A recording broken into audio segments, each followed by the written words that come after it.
2021 include the Class of 2021 induction ceremony on Tuesday, September 28th, and the Grand Rapids Sports Hall of Fame College Basketball Classic on Thanksgiving weekend. Go to grshof.com for all the information.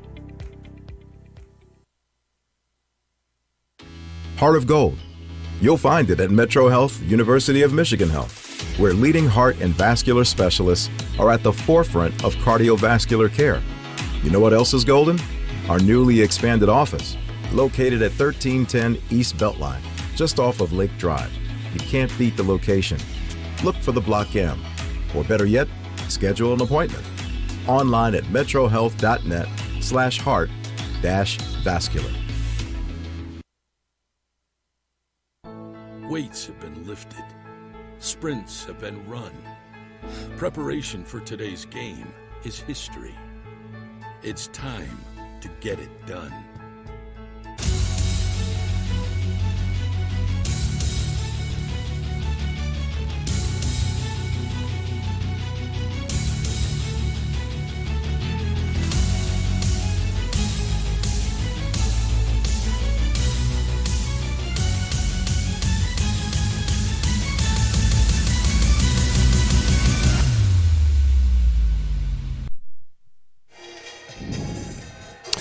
Well, hi again, everyone, and welcome to another exciting night of high school football.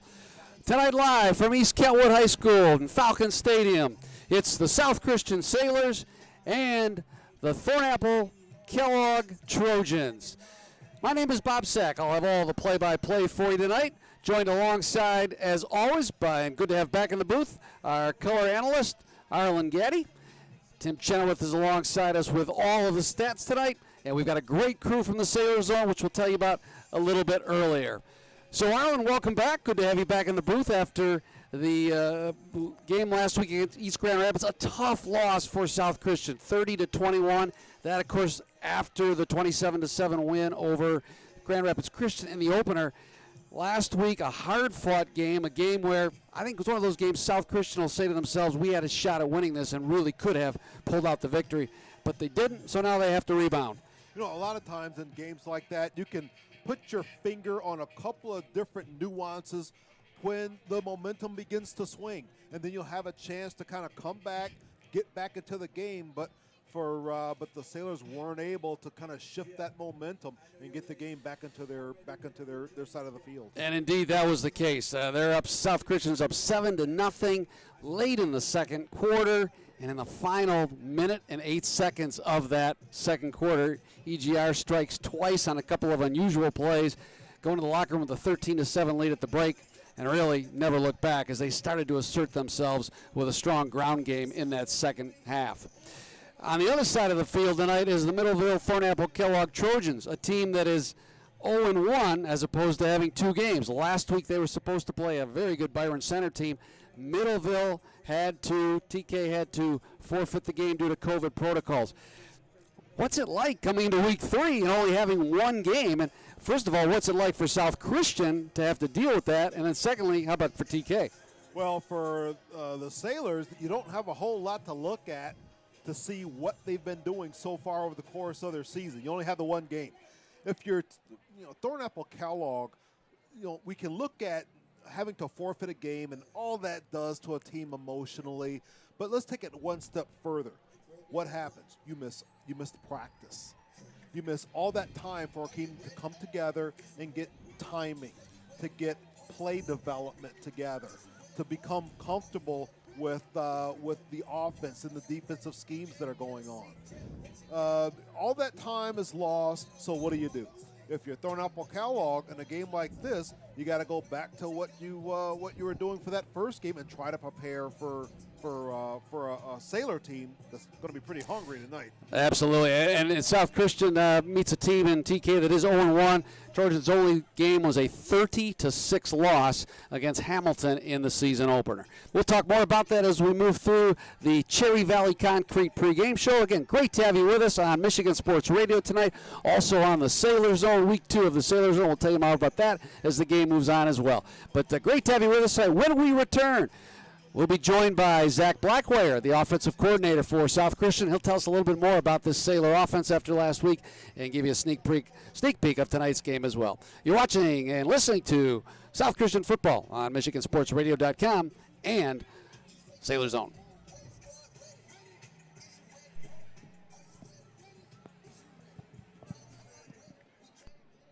For almost 60 years, Earhart Construction has successfully built some of the most well-known structures and facilities across the West Michigan landscape.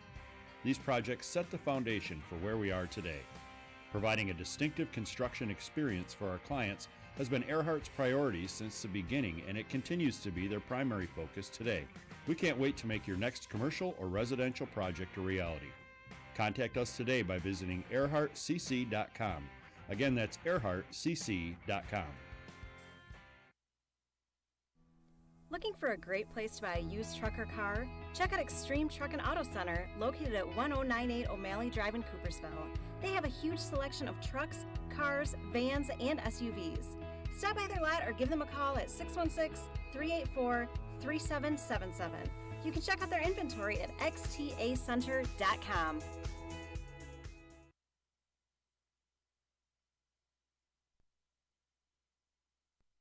Looking for fresh food, variety, and great deals? Shop your local Family Fare supermarket and sign up for our Yes Rewards program for everyday savings, exclusive digital coupons, rewards, and other special perks. Plus, you can use your Yes account to shop online with the Fast Lane, our new online grocery shopping service. Just order online, select pickup, and we'll do all your shopping for you. It's that easy. To learn more about shopping with Yes at Family Fare, visit shopfamilyfare.com.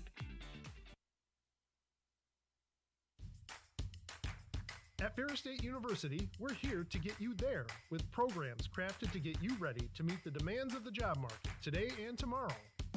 Want to learn more? Go to ferris.edu/now to see if you might qualify for free tuition through the Ferris Launch Initiative and complete your free online application today. We're here to help you build more than a class schedule. We're here to help you build a career.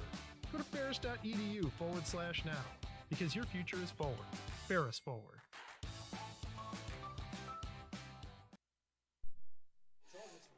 Welcome back to the Cherry Valley Concrete pregame show. Here just moments away from kickoff. South Christian and Thornapple Kellogg ready to roll. And this one joined by Zach Blackwire, the outstanding offensive coordinator for the Sailors, with our weekly pregame chat. Zach, I want to go back to last week. Tough loss to East Grand Rapids, but one thing that was really encouraging was the offensive line play against a good defense. You run in two new offensive linemen, and still Chandler Van Solkum was able to run for 100-plus yards. And frankly, you gave Jake DeHaan a lot of time as well. What surprised you and pleased you most about the offensive line last week? So I said last week that we were going to try to get back to the basics. We weren't happy with week one, our offensive line play. So what we ended up doing is we just, in practice, we worked on just the little things. And it's great when you watch the game film after it and you see that the kids have made improvement. And that's really the goal this year, is just to get better every week. We have good players. We just have to continue to get better, and hopefully we're really going by the end of the season or by this week. Coaches would always rather learn from a win than a loss, and yet the reality of it is you can take away some things from last week. What will you like to see tonight that you learned from a loss last week and the ensuing week? Yeah, so one of the great things that we learned last week is when we played East Grand Rapids in the past, we were getting beat up front.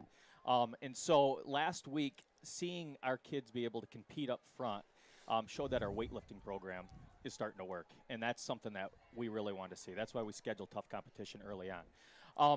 But the other thing is we got to take care of the ball. We have an outstanding defense, and they're playing really hard, and we can't have 5 turnovers.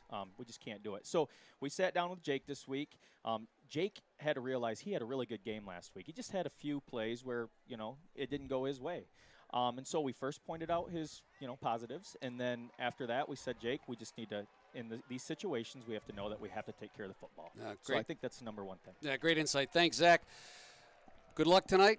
The Cherry Valley Concrete pregame show rolls on. Next, we'll preview tonight's game and get a little deeper into this TK-SC matchup. You are watching South Christian football on Sailor Zone and listening on MichiganSportsRadio.com. Hopefully I didn't take too long. All right.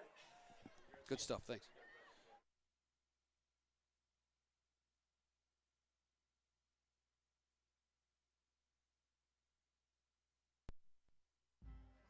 Guess what? We're hiring at Culver's. That means if you're up for welcoming families with coworkers who feel like family, and you have a thing for fresh frozen custard, and for growing your career in a place you can be proud of, you're our kind of people. So join the Culver's team. Apply at culvers.jobs.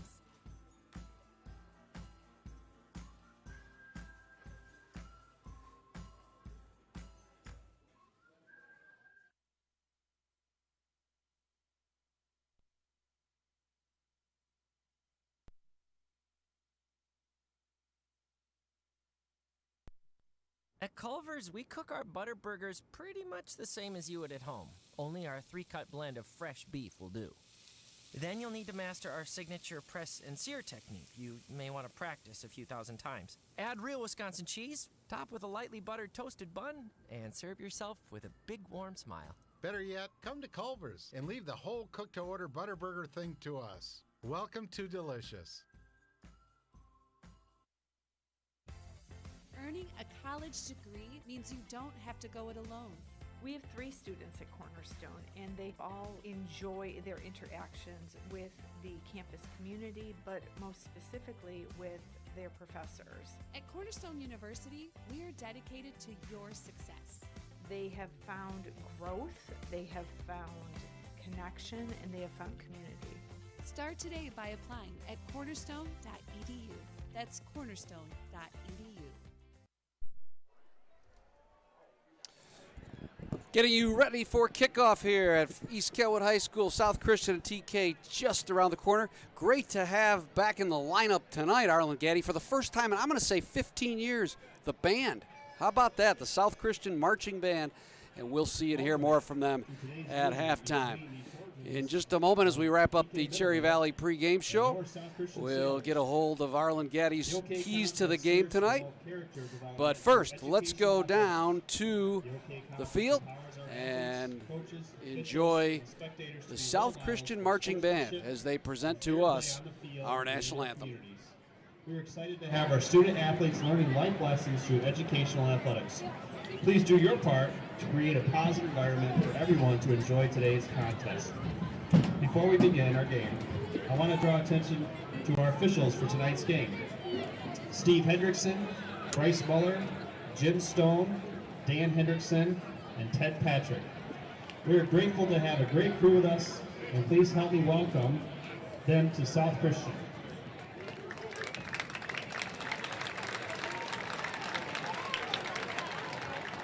The opportunity to play this game is only made possible by their commitment to high school sports and our student athletes. We appreciate their efforts, and they deserve our respect. Now, will you please rise as we honor America with the playing of our national anthem by the South Christian Pep Band, led by drum major Jordan Gabriels.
Arlen Gaddy, a special rendition of the anthem tonight on this 9/11 20th anniversary weekend. An absolutely beautiful night for high school football here in the second week of September.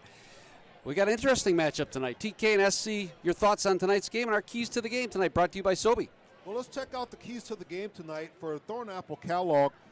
Keys to the game, number one, you got to slow down the pace of this game. If you're TK, you want this to be a grudge match, not a track meet. The best down and distance that TK can hope for is 3rd and 1. In every possession, get a whole lot of 3rd and 1s. That means you're using up the clock, and you have a great chance to convert. Number two, you can't have any unforced errors. Nothing kills a drive faster than a holding penalty, unsportsmanlike conduct, something like that, particularly if you're getting into the red zone. And number three, the coaches at TK, they're going to have to make some in-game adjustments. Typically what you're going to do is, you'll have to make an adjustment at halftime to see what the other team is doing. But right now, it's better to make a good adjustment fast rather than the perfect adjustment at halftime. For South Christian, establish that run-pass balance. And that means you want the legs of Van Salkema and you want the arm of DeHaan.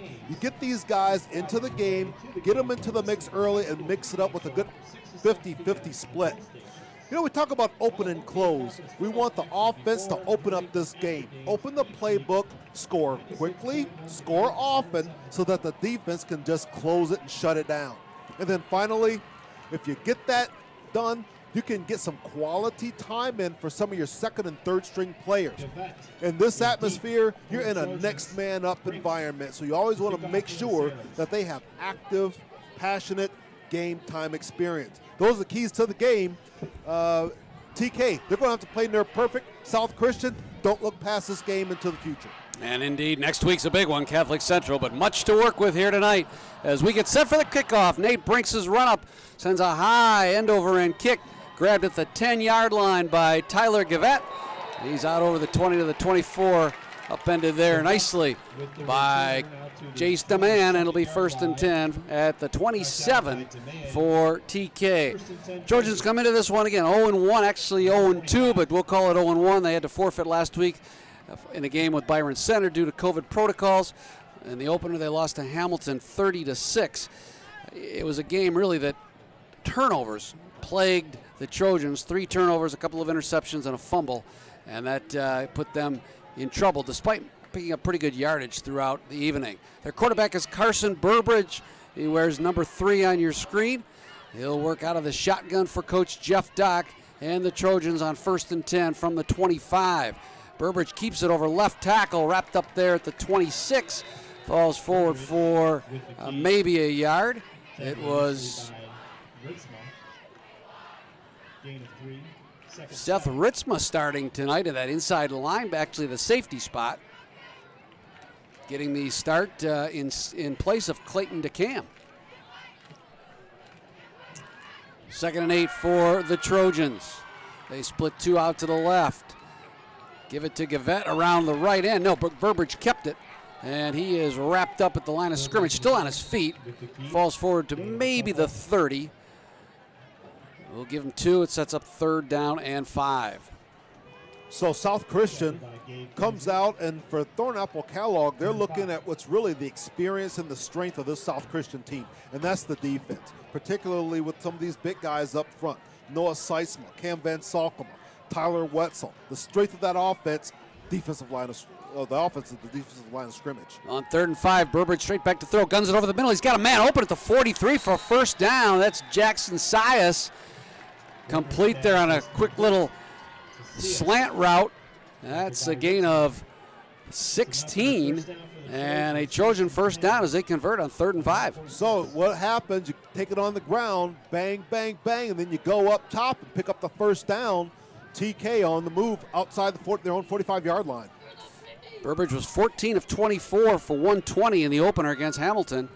1 TD and a couple of interceptions. He'll keep it around the right end, cuts it back against the grain, and is able to dance his way over midfield to the 48. Kisner made the stop. Gabe Kisner. He'll give him 6 on the play, so 2nd and 4. Burbridge rushed for 40 yards on 14 carries in that opener, so certainly a dual threat QB that South Christian will face tonight. Sailors line up at 3-4 defense. This time Burbridge will give it on inside handoff to Gavette. He's got room around the left edge, gets to the sidelines, finally thrown out of bounds by Peter Veldhuizen, but not before he picked up 9 and another Trojan first down. Sophomore Tyler Gavette following his blocking, picking up a first down, and this TK Trojan offense is on the move. I'm really impressed with the way not only the offense, but the quarterback just following the blocking so well. They run the read option to the right side, trying to get around is Bilberto Tejada III, maybe a yard on the play. Dykema was there, so was Fenema. Yeah, slow developing play. Fenema is able to read, shed the block, read the play, follow along the line of scrimmage, and then make the tackle right at the line of scrimmage. 2nd and 10 for the Trojans. That offensive line for TK has Corey Holt and Lane Cross as tackles. Quentin Carr and Ben Hansen at the guard, Kevin Kroll the center. Quick bubble screen to Zach Gibson. He's outside the numbers, near a first down, but about a couple yards short of the 32. Thrown down by Ritzman Veldhuizen over on the stop. Another 3rd down and 3 coming up. So far, Carson Burbridge has managed this drive very well for an efficient first possession on the behalf of the TK Trojans. Yeah, great job by the Trojan coaching staff keeping South Christian on their heels with a lot of variation in the run-pass mix. Ends in tight on 3rd and 3. Burbridge will keep it all the way around right end. He's got a first down, spins out of a tackle at the 25, breaks another one at the 23, and then just fights his way into the red zone at the 17. Finally hauled down by Vermas, but not before he picked up 14 on that quarterback keeper. Yeah, Carson Burbridge doing a very good job of not only following the blocker, but not allowing the first defender to make the tackle. Hard count by Burbridge. He has Gavette to his right. The wingback is number 5, Jonas Summerhays. He'll see some carries tonight. Quarterback keeper all the way again by Burbridge. Cuts it up at the right hash, inside the 15, down to the 12. Laidler was there. So was DeMann, and another strong gain, as right now this offensive line is getting a lot of push. So some of our early on concerns about TK wanting to make sure that they keep the South Christian offense on the sideline is paying off. Good blocking also on that by that right tight end, Jackson Cias. He wears number 85 on your screen. He's been able to handle Caden Dykema pretty well on that right side. 2nd and 4 for Burbridge from the right hash. Inside counter play to Gavette. First down inside the 10, down to the 6. Ball carrier picked up a 5 after a first down after being dragged down by Cashin. 1st and goal. Sailor 7. So one of the difficulties that the Sailors are finding out right now is that on their defensive line, they're unable to shed blocks and get to the tackler. Also, if you notice, the 2 guards from TK are able to get to the 2nd level and get clear blocks on South Christian linebackers. They go heavy to the right side. That's where Burbridge will run it outside the numbers, turns the corner at the 6, plows his way towards the corner, just short of the goal line at the 1-yard line. It was Noah Seitzma hanging on for dear life, and another 5-yard gain. 2nd goal. This drive started on the 25, and it has chewed up 6 minutes here in the first quarter.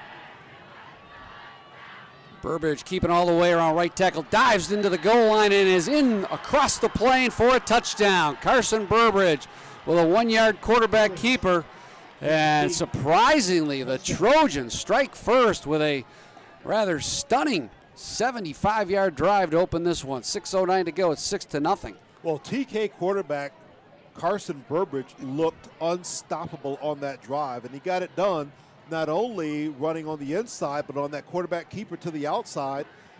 And then he picked up the big play on a 3rd and long deep in TK territory with the pass play that got Thornapple Kellogg out to midfield.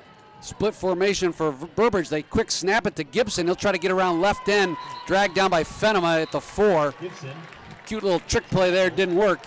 And the extra point is no good. South Christian trailing 6-0 here, 6 minutes in. Tough Turf Mold Boosters are your local lawn and pest experts. Their green and orange vehicles with the mold on the roof really stand out, and so does their service. While they're most recognized for mold control, they also take care of chipmunks, moles, mosquitoes, fleas, ticks, wasps, and spiders. Their lawn fertilizing and aeration program takes the worries out of having a great-looking lawn all year. Tough Turf Mold Busters probably already has customers in your own neighborhood. Find them on the web at toughturfmoldbusters.com. That scoring drive by Thornapple Kellogg, starting at their own 25-yard line, 12 plays, 5 minutes, 47 seconds off the clock with a Burbridge 1-yard plunge into the end zone. The 2-point PAT conversion was no good, so with 6:09 remaining in the first period, this is the Thornapple Kellogg Trojans 6, South Christian 0. Sailors send Jake Vermoss, or check that, Chandler Van Solkema standing at his 3. The onside kick by Burbridge is going to just trickle past the 50, where it is alertly pounced on by South Christian. It was an alert play by Sawyer Tenhoff that covered up. How about that onside kick? Yeah, well, give credit to TK. They're coming out aggressive, and they want to try to limit the amount of possession plays that South Christian has. Again, try to keep that offense on the sideline. A little risky that early in the game, so South is going to take over at their own 49-yard line. I incorrectly mentioned that TK lost to Hamilton in the opener. It was Hastings that beat him 30-6. Hastings with that T formation running attack amassed 295 yards on the ground, only threw for 5. So Thornapple Kellogg will see a totally different offense here from South Christian. They spread it out, of course, and on the first play, give it to Van Salkema behind left tackle. He's able to get 3 before Jonas Summerhays tripped him up. Gain of 3, 2nd and 7 at the 48. Yeah, I like this. Sailors going up tempo, back to the line of scrimmage. TK defense sets up with Quentin Card, Noah Rosenberg, and Sean Flynn up front in a 3-man front. DeHaan on second down will fake to Van Solkema, keep it behind right guard. Wrapped up there right at the line by Jaden Garcia. Maybe a yard, sets up 3rd and 6. So the Sailors, they got to make sure they stay on schedule. And on schedule meaning that they have to stay ahead of the sticks. Right now it's 3rd and 5. So South Christian almost being forced into a passing situation here. Just outside the TK 46-yard line. Linebackers in that 3-4 defense for TK are Carson Burbridge, Jonas Summerhays, Matthew Middleton, and Jaden Garcia. Corners are Tyler Gavette, Ethan Bonema, Zach Gibson, and Tyler Bushman are the twin safeties. On 3rd down and a long 5 for DeHaan. One receiver to the left, one to the right, a whistle, and a delay of game on the Sailors. So right now, South Christian looks a little flat, in all honesty. They've come out after a tough loss last week. This is that sandwich game between the 2 biggest games of the year, East Grand Rapids and Catholic Central. And right now the Sailors need to get it going. Yeah, we talked about that early on, having to make sure that they don't look past this game ahead to that big matchup next week. So far, as you said, Bob, Sailors unable to get into a rhythm. 3rd and 10 now for Jake DeHaan. Ball at the right hash at his own 49. Surveys the defense. Play action to Van Solkema. He's open on the left wing, but DeHaan will roll to his right. He's hemmed in outside the numbers at the 50 and then wrapped up right at his own at the 49 by Quentin Carr. And Matt Middleton, maybe a couple-yard gain on the play, 4th down and 8. So Chandler Van Salkema coming out of the backfield on a wheel route was wide open. No corner followed him out there. Safety didn't come over to provide support. But as DeHaan rolled away, he was going opposite side of the field, unable to see his wide open running back in the left flat. DeHaan in a punt formation standing back at his 39. TK respecting a potential fake or option here. Nobody deep. He'll kick it low end over end. He'll take a nice hop, and it's going to roll inside the 15 down at the 14 by Ritzema. First and 10 there for TK. Tonight's contest is brought to you by Paris Motors, where for over 60 years, the Paris Motors families provided reliable transportation at a fair price. Check out their inventory at parismotors.com. Since 1976, Cherry Valley Concrete has provided quality concrete construction packages to project owners across West Michigan and beyond, including poured walls, footings, precision flatware, and more. So whether your project is residential or commercial, Cherry Valley Concrete is on time, on budget, and on schedule. Check them out, cvconcrete.com. From the 14, first and 10, Burbridge quick out pattern on the right flat, complete to Logan Westcott. He is corralled immediately by Veldhuizen and Vermas. In fact, he lost a yard. Maybe 1 yard gain on the play. Second and 9. I really like Jeff Dock's attack here so far for TK. A lot of safe passes with his first-year quarterback. Burbridge actually is a senior, but he was a running back last year. Reese Garbrecht was the quarterback. Second and 10. Play action, straight back to throw. Here comes the rush. Dykema's got a beat on him. Burbridge will roll to the right, lofted up down the right sideline, complete at the 32 to Westcott, out of bounds. Beautiful 18-yard throw there. A little wobbly, but it got to the receiver, and Westcott hauled it in. So one thing that we're seeing in the South Christian secondary is they don't have the eye discipline that we're accustomed to seeing. You have to make sure you take a quick look in the backfield to see where the quarterback's looking with the ball, and then your eyes are straightly on your receiver. From the 31, first and 10, Burbridge with two receivers out to the left. Now in at right defensive end, as Burbridge keeps it around the right side, and at left defensive end, Jack Skur replacing Fenema. South Christian's defense has Seitzma up front along with Kistner and Laidler. Linebackers are Skur and Cashin. Vermas and DeMann are the corners. Veldhuizen and Ritzema at the safeties, although Ritzema is more like a rover playing a tight linebacker. Skur shows blitz on the right side on 2nd and 9. Inside handoff to Gavette. He's wrapped up by Dykema right there at the 33, maybe the 34. 3rd and 7. 1:40 to go in this fast-moving first quarter. 6-0 TK. So TK, I would have expected them to maybe try to throw a pass in the flat, get the ball in space to a playmaker, rather than to try to run on a 2nd and long, because now you're stuck with a 3rd and 8 on your own 33-yard line. Not their ideal down and distance, as you said in the pregame. They want 3rd and 1s.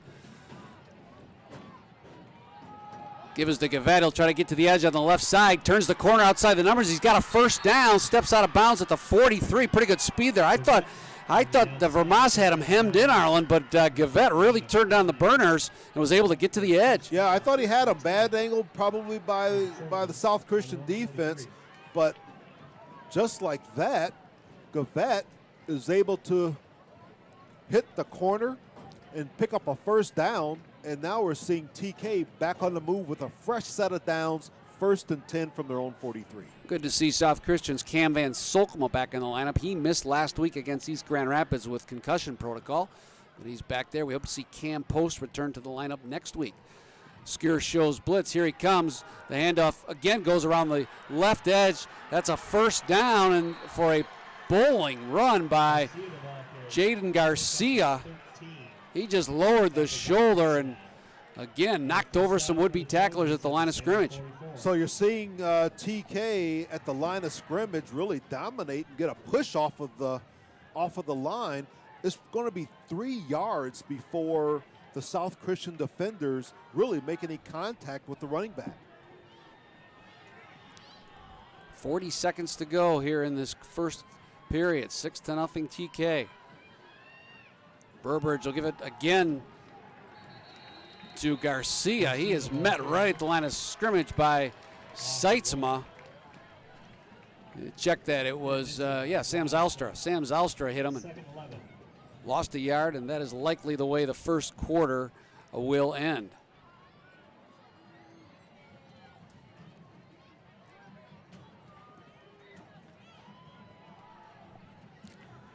All right, we've played 12 minutes. TK with a surprising first quarter. They lead at 6-0. You're watching South Christian football on Sailor Zone, listening on Michigan Sports Radio. We'll be back for the second quarter.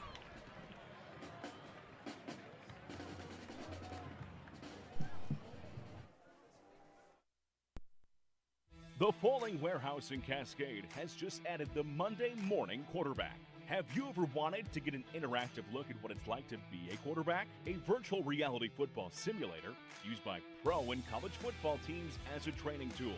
Pick your play, take the snap, and run it against the defense of real defenders. Anyone can play. Everyone wants to play. There's no limitation on age or ability. Check it all out at thefallingwarehouse.com. For almost 60 years, Earhart Construction has successfully built some of the most well-known structures and facilities across the West Michigan landscape. These projects set the foundation for where we are today. Providing a distinctive construction experience for our clients has been Earhart's priority since the beginning, and it continues to be their primary focus today.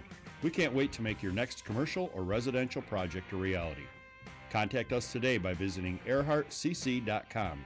Again, that's earhartcc.com.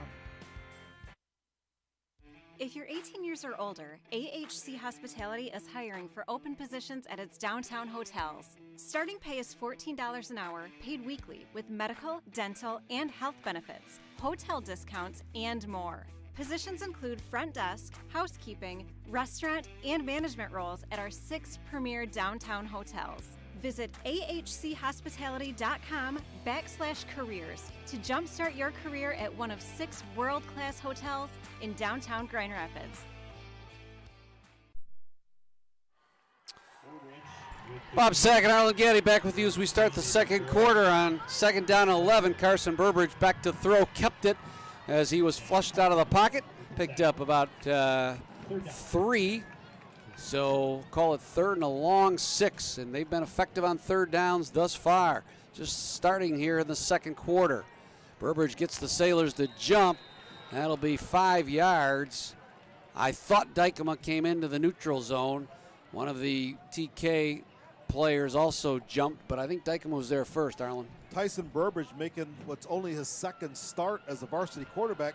This is a great example of you take your best athlete on the team and you put him behind center, have him play quarterback, so that every single play, your playmaker is going to touch the ball. So far today, Burbridge, he's 4 for 4 in the air for 47 yards, and he's ran the ball 9 times for 45 yards and 1 touchdown. Apparently, Dykema did not cross the neutral zone, and that nullified a penalty on him, and in fact, assessed it to the left tackle. So it's now 3rd and 12, and it changes the play call here for TK. South Christian in his zone defense, straight back out of the gun is Burbridge. Little inside screen, complete to Gibson at the 45. He's got room inside the 35, breaks the tackle, gets out of the grasp of Ritzman, has finally run out of bounds at the 20 on a well-conceived 26-yard bubble screen to the wide receiver. That was a perfectly executed screen pass. The TK offensive linemen make one block and release, and then they get behind the defenders. Burbridge drops the ball right over their head and gets a nice big gain there for a first down inside the South Christian 25-yard line. 1st and 10 from the SC22. This TK offense is rolling here in the first half. They have converted every 3rd down that they've faced, and they're doing it through the air and on the ground. 1st and 10 from the 22. Inside handoff off right guard goes to Garcia. Maybe a yard on the play. It was Fenema there to make the stop. Scoor in as well. Colton Scoor last week against East Grand Rapids led the Sailors in tackles with 7. He also picked off a David Bernicker pass. So 2nd and 10. It's important for this South Christian defense to stiffen up right here, because what you don't want to have happen is for TK to get a fresh set of downs inside the red zone. They bunch it to the left side, send 2 receivers that way. Fake the handoff to Garcia. Burbridge keeps, dances around left end, breaks 1 tackle at the line, but can't get out of the grasp of Ritzema, who hung on for dear life and got a little bit of help from his friends and held him to a 4-yard gain. Likely going to be 4 down territory here for TK. We saw when they scored their first touchdown, they decided to try a 2-point conversion rather than to kick the 1-point PAT. So I doubt if we see a field goal unit come out on the field if they're unable to convert this. So look for TK to take these next 2 downs to gain 7 yards. Not to mention, Arlen, they also executed an onside kick on the ensuing kickoff, which tells me they probably don't kick it that deep. So you're right, the kicking game is going to be in favor of South Christian. TK will try to nullify that with their strong ground game. Clock ticking down, and looks like Thornapple Kellogg is going to spend a timeout.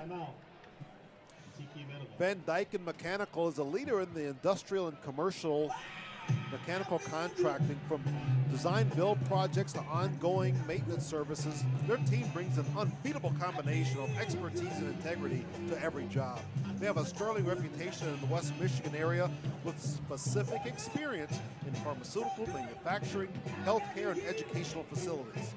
Van Dyken Mechanical's mission is to provide superior quality HVAC systems and services that exceed customers' expectations. Since 1949, their team has been committed to providing a personable experience with unwavering integrity.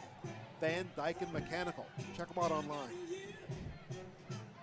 South Christian leads this series all-time 16-4. Last Trojan win came in 2018, a 14-13 thriller at Bob White Stadium in Middleville. Last year, the Trojans were 5-4 overall, 3-3 in the goal. They did win a playoff game against Kennewa Hills by a wide score, 56-14. Won another one over Zeeland West in a COVID forfeit, and then were ousted by East Grand Rapids in the third round, 41-17. Back to throw is Burbridge, and look out, Colton Skur on the blitz. Drills him back at the 29. There's a big play that'll get the Sailors fired up. And that's exactly what you needed for South Christian. They send the heat with having Colton Skur come up the middle to provide some additional pressure on Burbridge. He's unable to get the ball out in time. Big sack there, taking the Trojans all the way back to the 26-yard line. It's going to be 4th and 14 for TK. Arlen, I'm a little surprised at the call. You said it earlier, it was probably 4-down territory. They had 3rd and 5. And it looked like they were going for broke on that 3rd and 5, as opposed to just chucking away at those 5 yards they needed. Didn't need to do that. You could have just chipped away at it and picked up 3 or 4 yards on each down. First big defensive play for the Sailors. Burbridge on 4th and 15, rolls to his right, slings it along the right sideline, complete again to his big wide receiver, Logan Westcott. It's going to be well short of the first down, and South Christian holds on that 4th and 15. Yeah, tough decision there by Burbridge. If you're the receiver, what you want to do is run your route beyond the line of scrimmage before you make your cut. Burbridge had another receiver deeper downfield at about the 10-yard line, but he didn't think he could get the ball to him. So now TK turns over on downs. South Christian 1st and 10 from their own 17. Interesting stat so far, Bob. Time of possession. TK 13 minutes and 14 seconds. South Christian 2 minutes 35 seconds. That means the Sailors need a sustained drive here, their second possession of the game.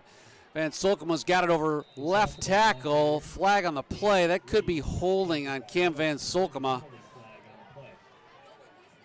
Yeah, I think Cam Van Solkema got his arm wrapped around the defender, and that's an easy call for the side judge. That defender was Carson Burbridge, the quarterback and outside linebacker.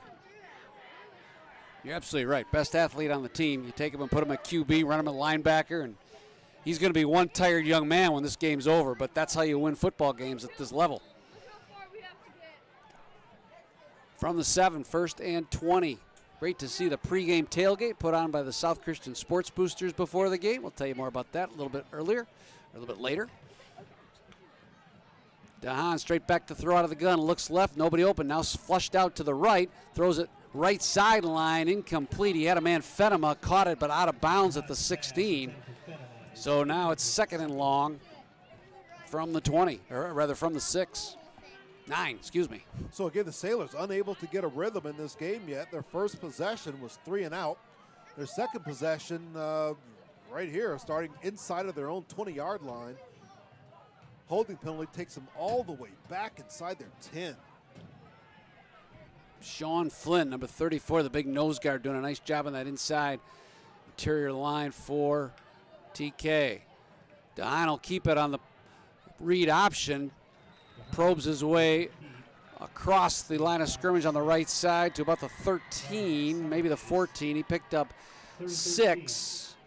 So 3rd down and 14. A big 3rd down play to keep the offense on the field. Yeah, and if you're wondering why are you running the ball on 2nd and 16 or 17 yards, what you want to do is make sure that the corners and the safety sneak up just a little bit, particularly here on that 3rd 13, so you can try to drop the ball over to the heads. Jake Down averaging 55 yards a game on the ground. Play action event. Solkma rolls to his right, guns it right flat, right sideline, complete. No, they said he was out of bounds. Jack Skur, I thought had it, thought he got a foot in, but he did not. And it sets up 3rd down and 13 and another punting situation. Yeah, that's a tough call. The officials a little closer to it than we were, Bob, because I thought he had a foot down, but the officials right on top of the play, calls him out of bounds. South Christian. Their second possession, going to be their second 4th and out. DeHaan 15 of 27 for 202 last week, 13 of 20 for 156 the week before. He's struggling through the air to get this thing going. His punt is a beautiful spiral that bounces at the 45 and then rolls deeper at the 33, and that's where TK will start 1st and 10. Touchpoint 360, a nationwide leader for in-store merchandising and installations, proudly supports South Christian Sailors in their winning tradition on the football field and in the classroom. Are you handy with tools or a home renovation project? Have you ever worked in retail? Or do you like to travel?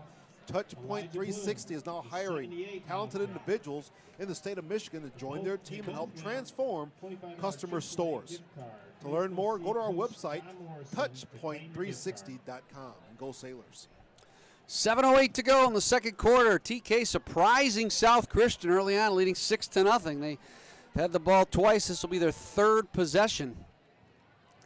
1st and 10 from their own 34. Carson Burbridge gives to Tyler Gavitt, who's got room around the left side. Dykema got sucked in at that right defensive end. Gavitt had room, picked up 4.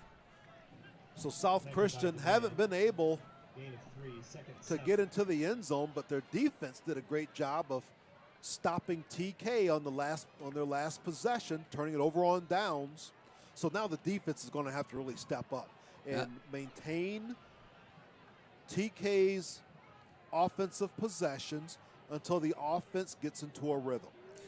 Big play on that last defensive stop was the play by Colton Skur on the big sack. Let's see if Sailors dial up some more pressure. Gavette tries to get to the left side again. This time Dykema has nothing to do with it as he slings him down for a loss of 2, actually 3, back to the original line. Caden Dykema, who sort of got sucked in on the previous play, not that time. Yeah, Caden Dykema, he's such a linebacker. And linebackers, you either have it or you don't.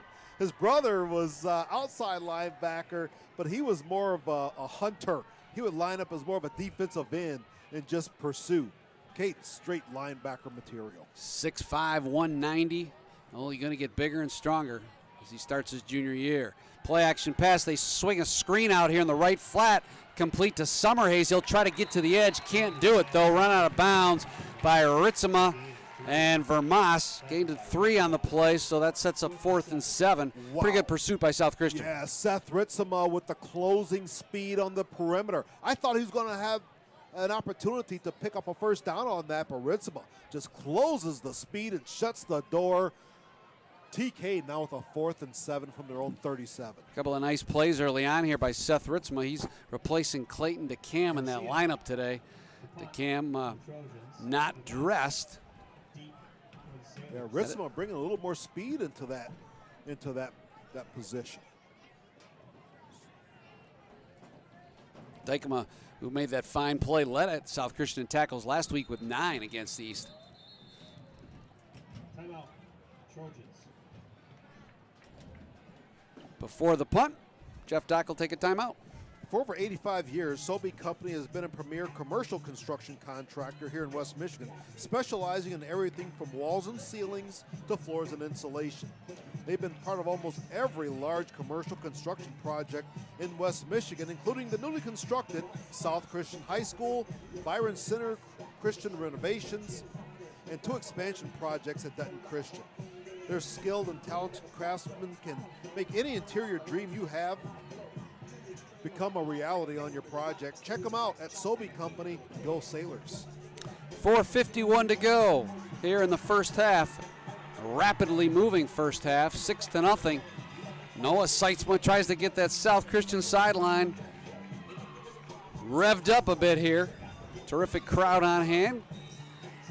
Watching this one on an absolutely perfect late summer night here in West Michigan. Back to kick is Jaden Garcia. High, lazy punt that'll hit at the 40-yard line. Take a sailor bounce to the 44. And just a 22-yard boot there by Jaden Garcia. Good field position for South Christian as that defense holds. Best field position of the day for the Sailors. You know, this offense for South Christian, whether on this drive, you just try to establish your run game. Try to establish some rhythm on the line of scrimmage, because we have about maybe 4.5 minutes remaining here in the first half. You got to get something going. 3 wide receivers out to the left. Single setback to the right of Jake DeHaan. And that is a different running back in there instead of Van Solkema.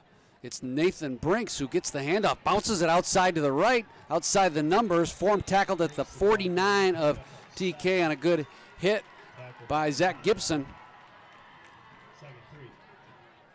So we see Brinks for the first time tonight.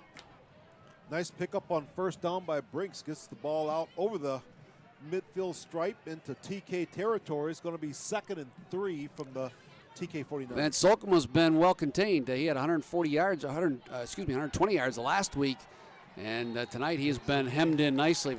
Brinks has got it again, this time around left end. First down. Matt Middleton and Ethan Bonema tripped him up there. 2 runs by the backup halfback has South Christian into TK territory. Van Solkema returns to the lineup. Sailors picking up their first conversion of the game. And this really helps let that defense get some rest on the sidelines, because they've been the feature of the South Christian team so far. Here comes the blitz. It's a quick out to Bawalda. He's dropped maybe for a gain of 1 or 2 on a good tackle again by Ethan Bonema. Yeah, Bonema comes up, sheds a block on the perimeter, makes a nice open field tackle. Bawalda had 7 receptions last week against East Grand Rapids. On 2nd and 9, they give us to Van Solkema. Flag on the play will nullify this scrimmage. Got to be illegal procedure against South Christian. 3:14 to go. Clock not a factor yet. South with all 3 timeouts left. They need yards more than they need minutes or seconds at this point. Well, what's been the best drive so far of the game for the Sailors kind of stymied now with another penalty. This happened on their last offensive possession. So they get held back 5 yards. So far, South Christian 3 penalties for 18 yards in this contest. Ball at the right hash, 2nd and 48, or 2nd down at the 48, 2nd and 14. Jake DeHaan out of the shotgun. He'll fake to Van Solkema on that read option, keeps it himself, dances his way over the original line of scrimmage to the 43. Good pickup there by the quarterback. Matthew Middleton in on the stop. Summerhays as well. He had 7 tackles in the opener against Hastings. So Jake DeHaan doing a good job of just taking his time, letting the blocking develop before he makes his cuts and gets upfield. Fenema split wide to the right. Two receivers to the left, the near side. The ball just inside the 44-yard line. Big third down play for South Christian with 2 minutes to go here in the second quarter. They have yet to score, trailing 6-0. Jake surveys that defense. Here comes the blitz. The give is to Brinks. A lot of room around the left side. Breaks a tackle at the line of scrimmage. It's a foot race to the end zone. 5, touchdown. A 43-yard TD scamper by Nathan Brinks has South Christian on the scoreboard. Nate Brinks goes off tackle, makes one move to the outside, and just like that is razor blades. Makes a cut, gets upfield for a 43-yard scamper. South Christian gets on the scoreboard. Nathan Brinks with an electrifying run to get this offense going, and he's really been the offensive spark plug here in what's been a tough first half for South Christian's offensive unit. Brinks on to attempt the extra point. Out of the Vermas hole, he punches it through, and with 1:55 to go in the first half, Sailors on top, 7-6. So how about that? So far, you've seen Thornapple Kellogg just march the ball up and down field, but they're unable to convert any of those drives into scores except for their first one. South Christian comes out, unable to get into any type of rhythm, and bam, like electricity, Brinks takes it to the house.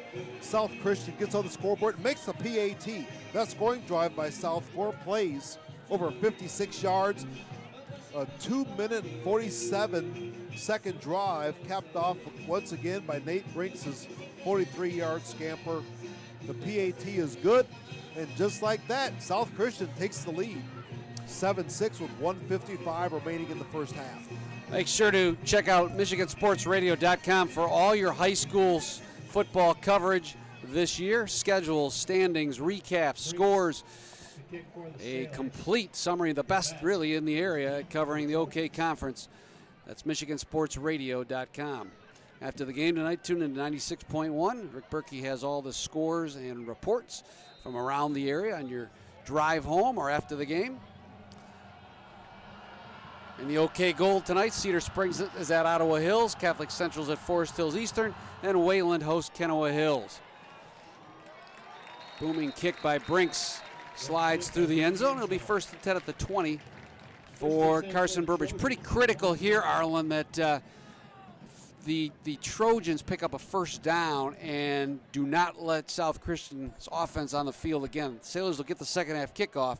Trojans got to feel pretty good about how this first half has gone, but you don't want to lose that connection here to start to the end of the second quarter. Oh, you got that right. This is where defensive coordinator Andrew Burgess sees blood in the water. You get the score on offense, and now you have TK deep in their own territory at their 20-yard line. So look for South Christian to bring some pressure, stepping up that line of scrimmage.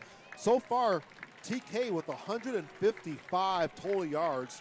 South Christian with 73, 43 coming off of the touchdown run.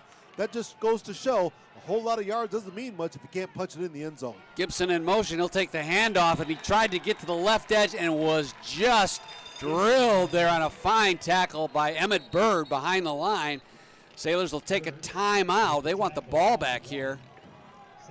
And just like we said, this is what TK does not want to do is get behind the chains. Yeah, and they did a great job, they being TK, in the first quarter, in the early part of that second quarter, just having these long sustained drives and not letting that South Christian offense get onto the field. What happens eventually, it just takes a matter of time before an offense finds its rhythm and a coaching staff finds a weakness before they exploit it. And that's what happened on the last drive. Now South Christian trying to stop this drive from TK and look for an opportunity to get a few more points on the scoreboard in this final minute 45 in the second quarter. Mentioned the 3 games being played tonight in the OK Gold. A couple of other games of interest.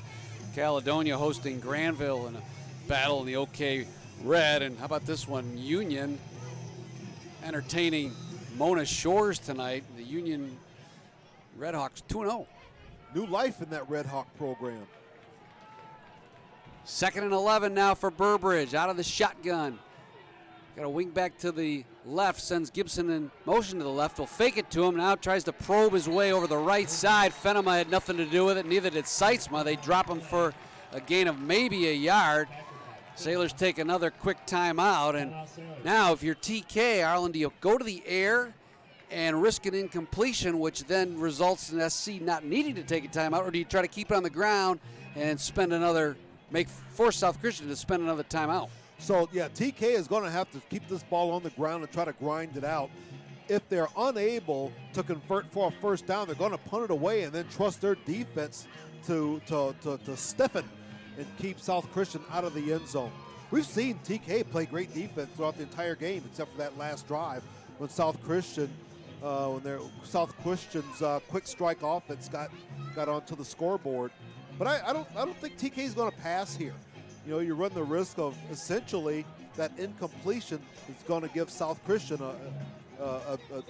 really another timeout. Sailor defense looking for a quick 3 and out. Westcott wide to the right, draws single coverage, man coverage from Vermas. They go with a slot. Gibson to the right. Out of the shotgun, crowd comes to life. Burbridge rolls to the right, looking downfield, throwing deep down the right sideline for Westcott. Vermas is right there for the coverage, caught by Westcott, but out of bounds, incomplete. And for the Sailors, they get the perfect 3 and out scenario. Yeah, great coverage on that by Jake Vermas. He was going stride for stride down the sideline, never touched the receiver to get the pass interference call. Great technique on that. That's the first incompletion of the game so far by TK quarterbacks Carson Burbridge. Yeah, a little surprised again on the route in the sense that you needed 8 yards and they're going deep on frankly a high risk pass or high risk pass and low chance of completion. Jaden Garcia drops back to kick at the 8-yard line. He'll boot it deep to Vermas. Jake standing at the 43. So important here for Vermas to field this punt and try to get a few yards on the return. Snap is good. A high, again, lazy kick angling toward the left sideline. It's out of bounds. A pretty short boot. It'll be about 25 yards out of bounds at the 40. How about the ref's walking it back all the way to the 40, so an 18-yard kick.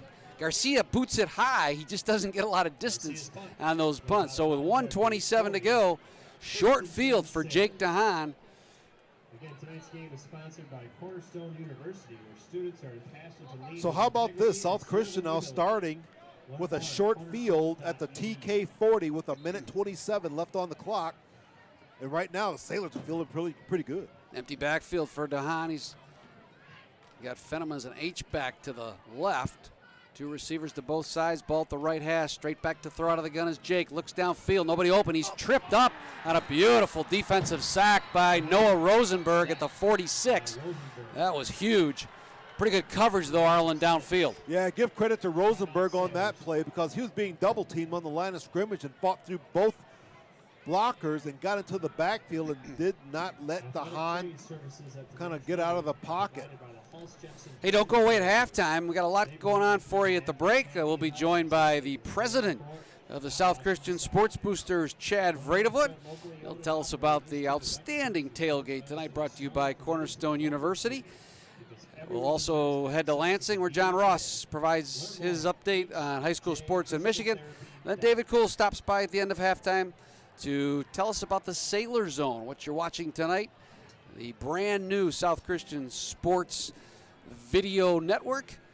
And David will fill you in on how that all came about, and we're delighted you're watching on the Sailor Zone. Hey, first you get the Big Ten Network, and then Texas gets the Longhorn Network, and now look at the Sailors. How about that? Todd Scrotenborough at the helm running the new Sailor Zone. Little help from the family again today. Ike and Levi Heising also working the cameras, so great to have those guys along on an outstanding production crew. 2nd and 15 for South Christian. Empty backfield for DeHaan, 4 wide. He'll keep it though. Probes his way along the left sideline. Now he's got a first down and more at the 30, racing to the end zone along the left sideline. Touchdown, Jake DeHaan, a 46-yard run. Did you see that burst of speed by Jake DeHaan once he got on the outside? The corner comes up, had the angle, but DeHaan had the strides, took it to the house. I had no idea he had that kind of burst, that kind of speed, that kind of vision. What a score by South Christian. Boy, Arlen, they really found something on that on the perimeter, didn't they? All three of these long runs, a couple by Brinks and now DeHaan, have sort of started between the tackles, and then the contain's not there, and the speed of Brinks, or in this case DeHaan, allows the South Christian ball carrier to get outside to the edge, and from there it's a foot race to the end zone. Sailors win it again. Kick by Brinks is good with 1:09 to go.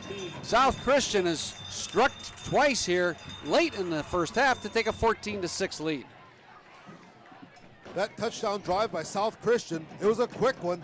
2 plays, 40 yards, 18 seconds off the clock, capped off by Jake DeHaan's 46-yard touchdown run. The PAT is good, and just like that, South Christian takes a 14-6 lead with 1:09 remaining in the first half.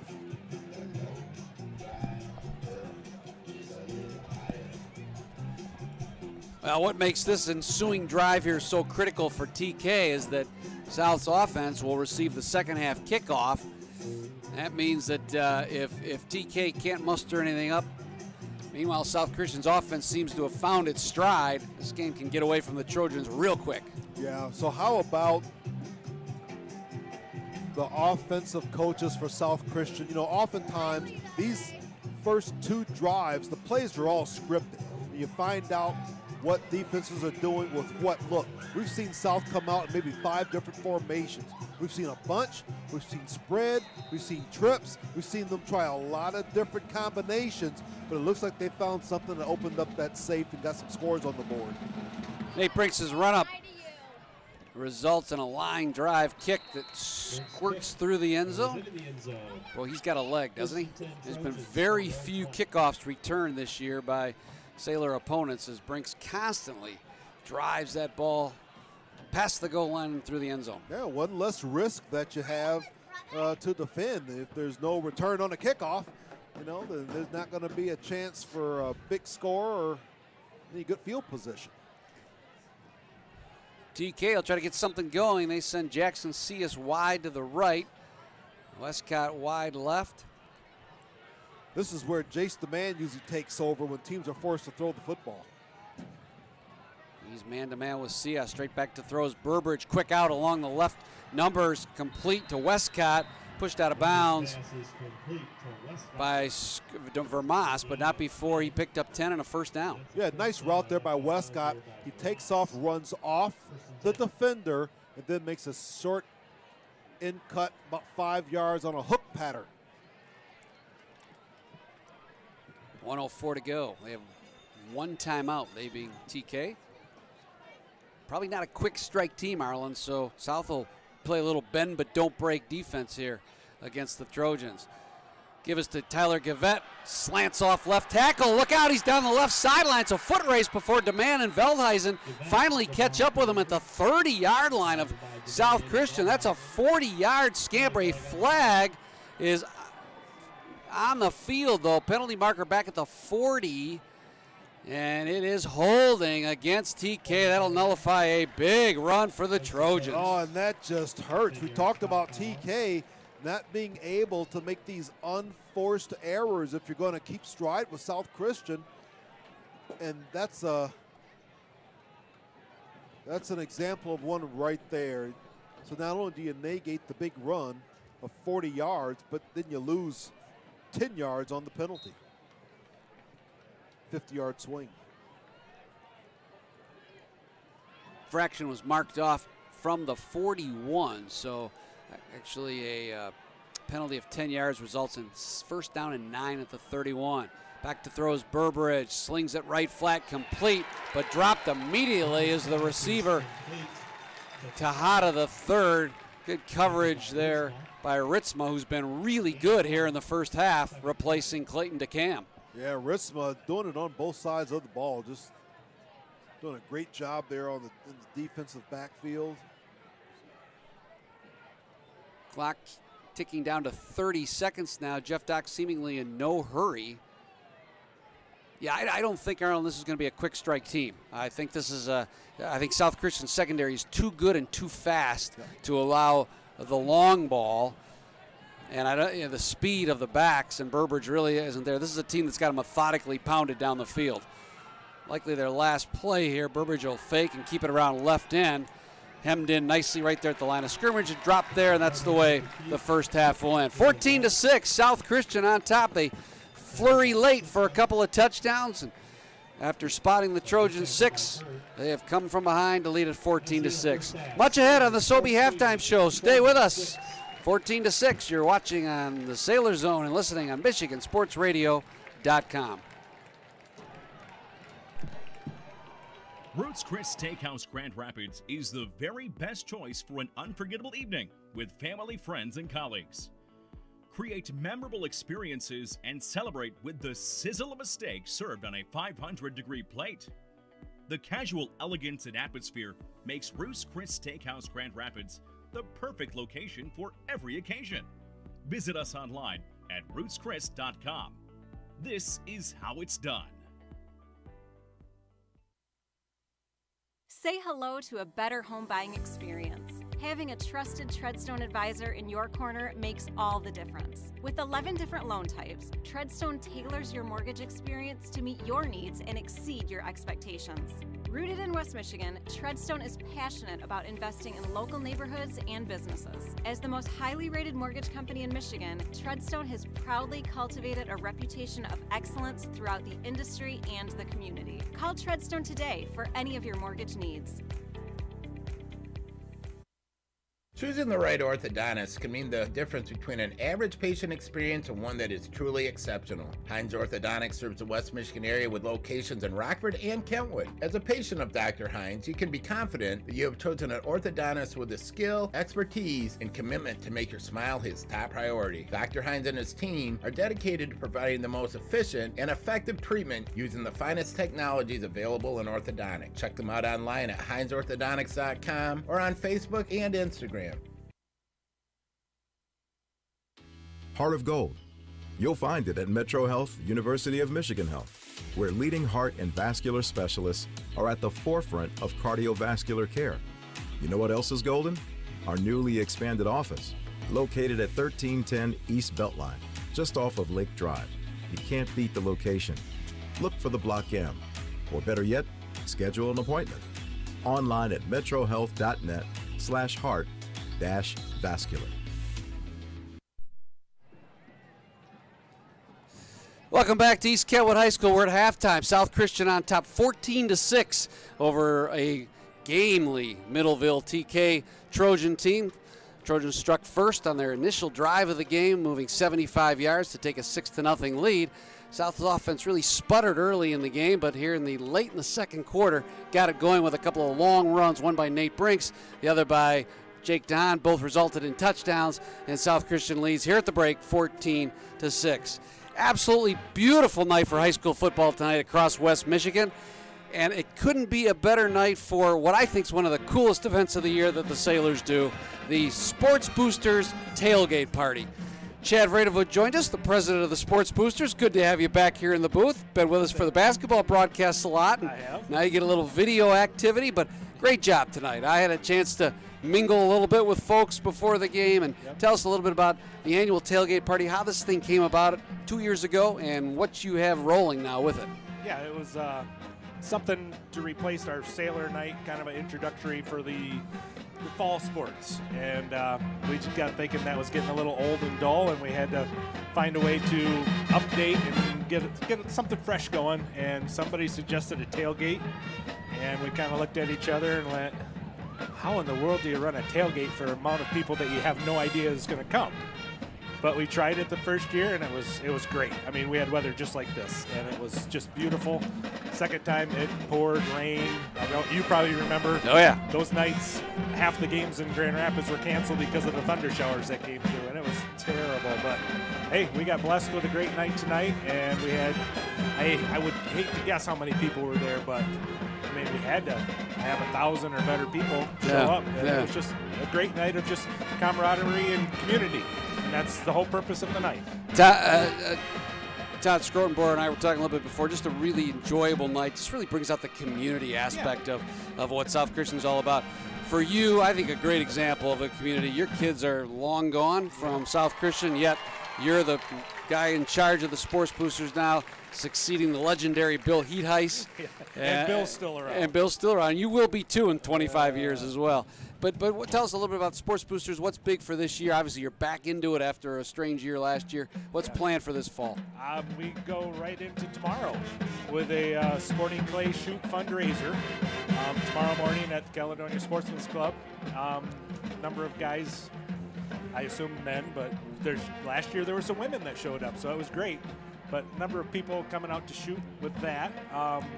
It'll be a good time, great fundraiser for the school, for the athletic program. Then after that, we take a little lull. We get going with the winter sports and basketball, and we are in the planning stages of having an auction in the fall, in February.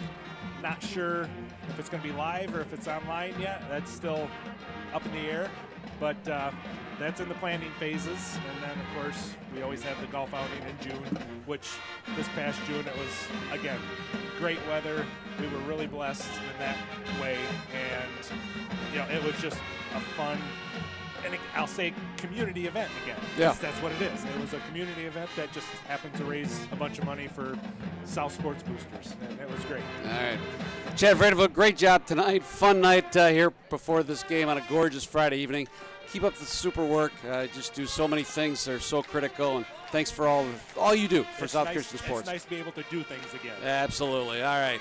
Halftime, South Christian on top 14-6. When we return, we'll take it East Lansing. John Ross will have This Week in Michigan High School Athletics on the halftime show, brought to you by Sobe.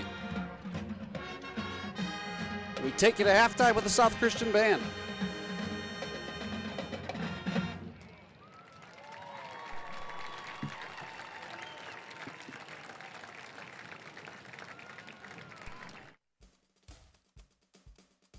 Rule changes will affect a couple of MHSAA tournaments this fall, plus one coach in Adrian is thankful to still be on the sidelines. I'm John Ross, and this is This Week in High School Sports. The first fall championships will start later this month with the UP Girls Tennis Finals on September 29th at Kingsford.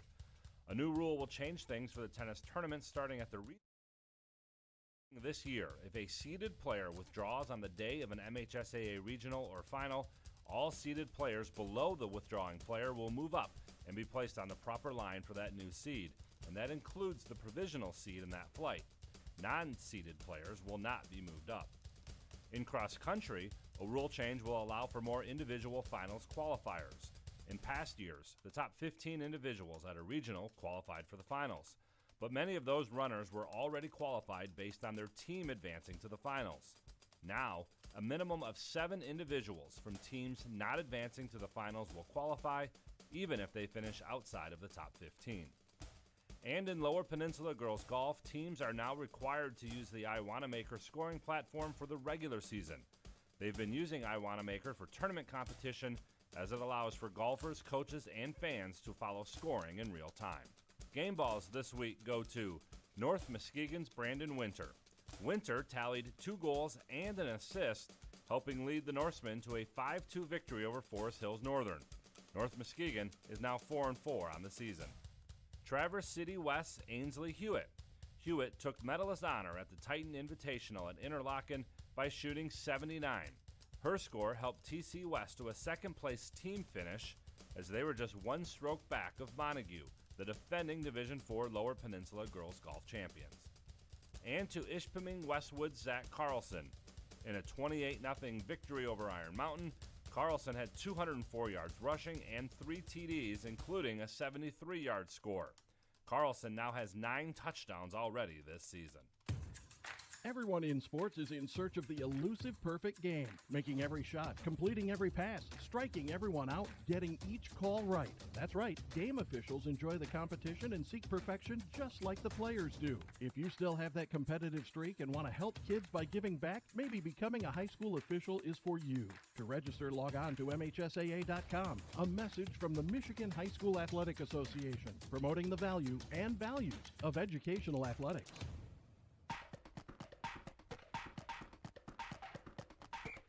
Our weekly Be the Referee feature takes a look at the fine art of officiating with MHSAA Assistant Director Brent Rice.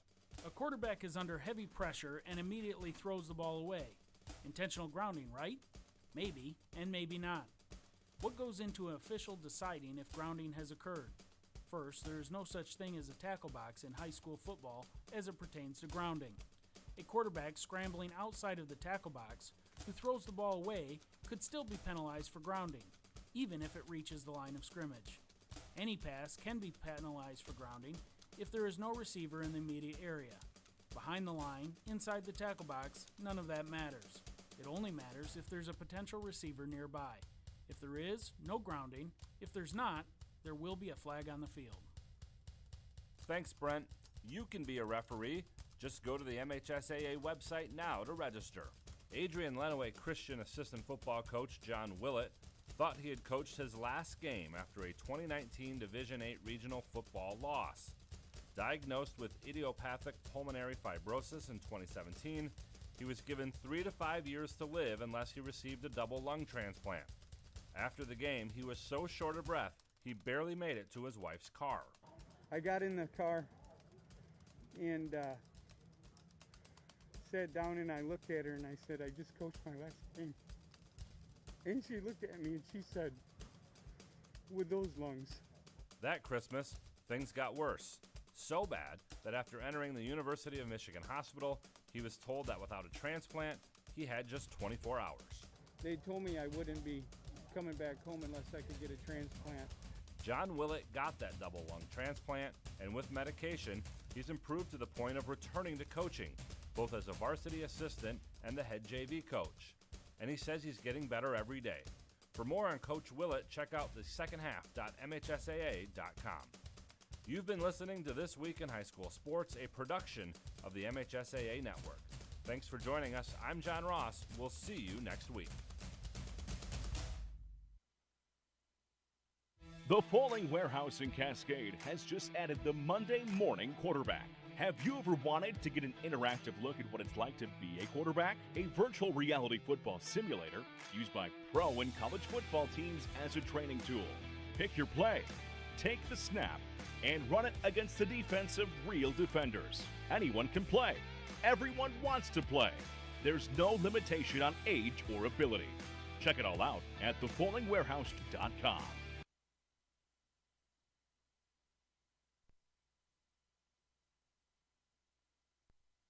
If you're 18 years or older, AHC Hospitality is hiring for open positions at its downtown hotels. Starting pay is $14 an hour, paid weekly, with medical, dental, and health benefits, hotel discounts, and more.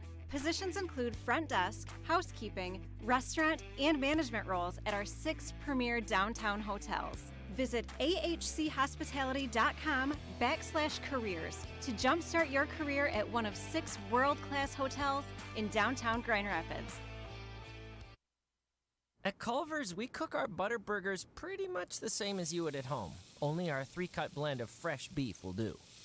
Then you'll need to master our signature press and sear technique. You may want to practice a few thousand times. Add real Wisconsin cheese, top with a lightly buttered toasted bun, and serve yourself with a big warm smile. Better yet, come to Culver's and leave the whole cook-to-order butter burger thing to us. Welcome to Delicious.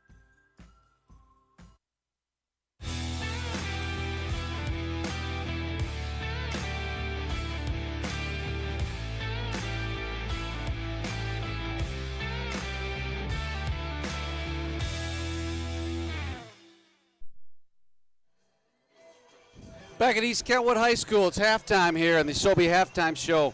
South Christian on top 14-6 over Middleville TK. Bob Sack back with you for our weekly visit with David Kuhl, the athletic director at South Christian. And David, this is week 2 of the advent of the Sailor Zone, the first chance to put South Christian sports on video on a regular basis. Tell us about how this happened, when it happened, and how we got this fantastic video crew to our left in front of us here. Yeah, it was a vision that pretty much started with Todd Strotenboer, our IT person at school, and something that we've talked a lot about, just trying to find a way, in today's day and age with everybody, want to watch it if they're not at the game, and last year was kind of the beginning of just talking about it, and we have a company called NFHS that we still do some stuff with, but that's a charge. So we started thinking about how can we do it for free? How can we get Sailor sports out to more people for free and get a bigger audience that way? So it was a vision that Todd started with and kind of took it and ran with it, and is doing a fantastic job with it.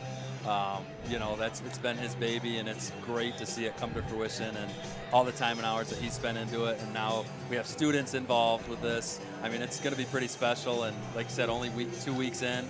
We're envisioning this to not only be football, but we're envisioning it to be, soccer, basketball, volleyball, anything that we can do. So it's going to be pretty cool.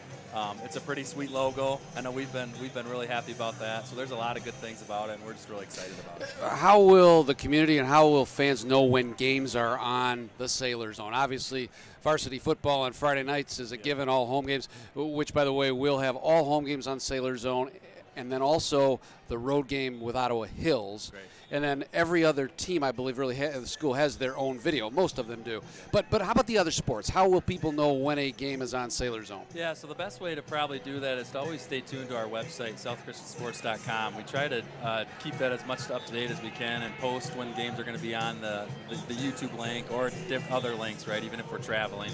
So trying to keep your eyes there is always probably the best way. We will probably look into creating a specific web page for it on our website, which I think will be nice. So maybe it's a Sailor Zone web page that you can go to and click on.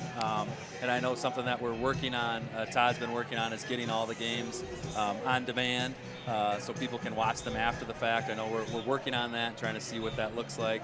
But the best way is to check our website. We'll post the links there. And obviously, if you ever have questions, you can call the athletic office. No, I think here's my gauge on I know when we've arrived. We've arrived when Scrotenboro sets up hair and makeup for people like you. Right. When you need to go on the air. So I think that'll be the acid test of just how well we're doing. That'd be a tough job, but I think he could probably pull it off. Hey, the other thing that's new this season, and tonight we see it for the first time, which I think is just fantastic, is the return of the South Christian Marching Band. I was thinking back as I saw them come into the stadium tonight, it's probably been 15 years. Back when you were in school, when they were last on the sidelines and in the stands. Yeah. How did that come about with Bob DeWeert? Yeah, so I was told since 2008, who knows, right? But that's the last time that I was told that we had it, which is awesome. So there's nothing like football and a marching band, right? They go together, so it's great that they're here. So just a vision that Chad Rosema and Bob DeWeert had, and trying to put that together for us. And Chad's not with us tonight, but Bob took over tonight and did a great job. Obviously, Jordan Gabriel's the drum major is doing a great job. And the kids are having fun with it, and they sounded fantastic. They sure did. I mean, football and marching band goes together, so it's pretty cool. Yeah, well, great job getting these new things going this year. Appreciate that. All right, halftime. We'll take a break, and when we return, get you set for the second half. Sailors on top, 14-6. They'll receive the second half kickoff. Stay with us as we complete the Sobey halftime show.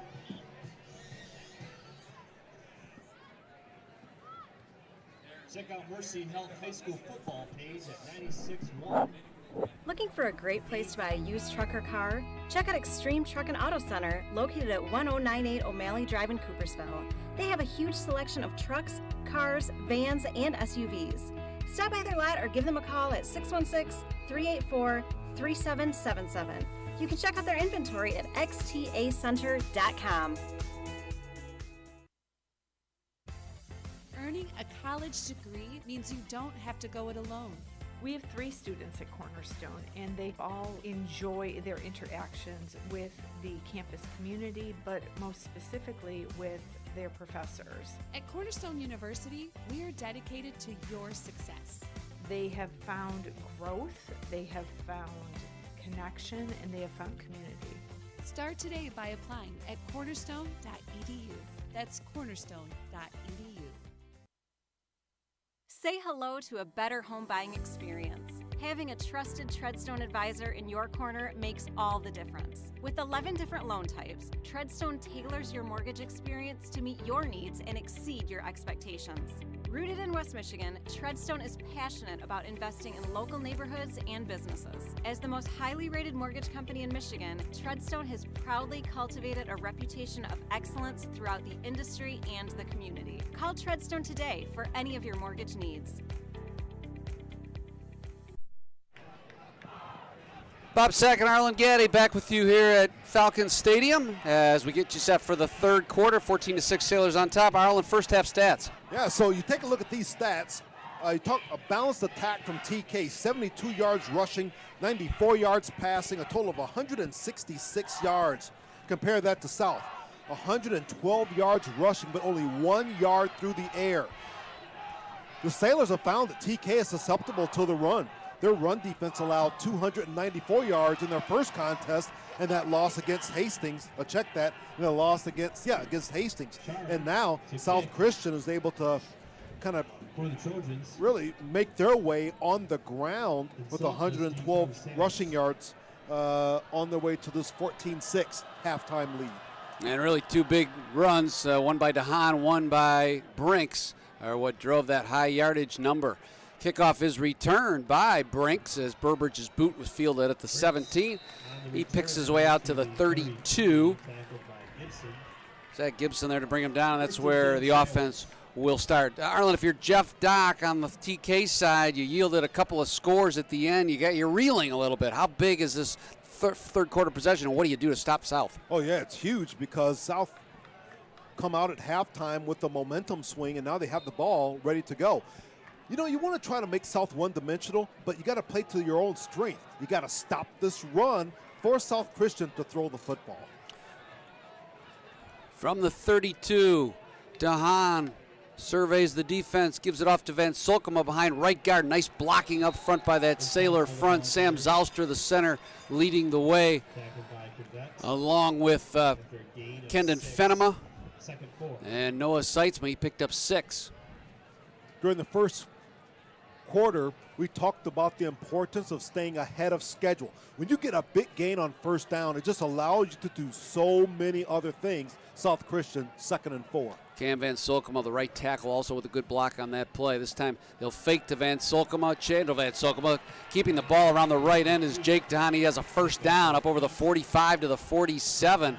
Tripped up there, but that was a nice ball fake by DeHaan. He tucked it in the belly of Van Solkema, pulled it out, and then skirted around the right end. Well, the linebackers have to respect Van Solkema running the football, and so what they do, they key on Van Solkema, and that allows DeHaan read that safety, pull the ball, and get to the outside for a nice gain.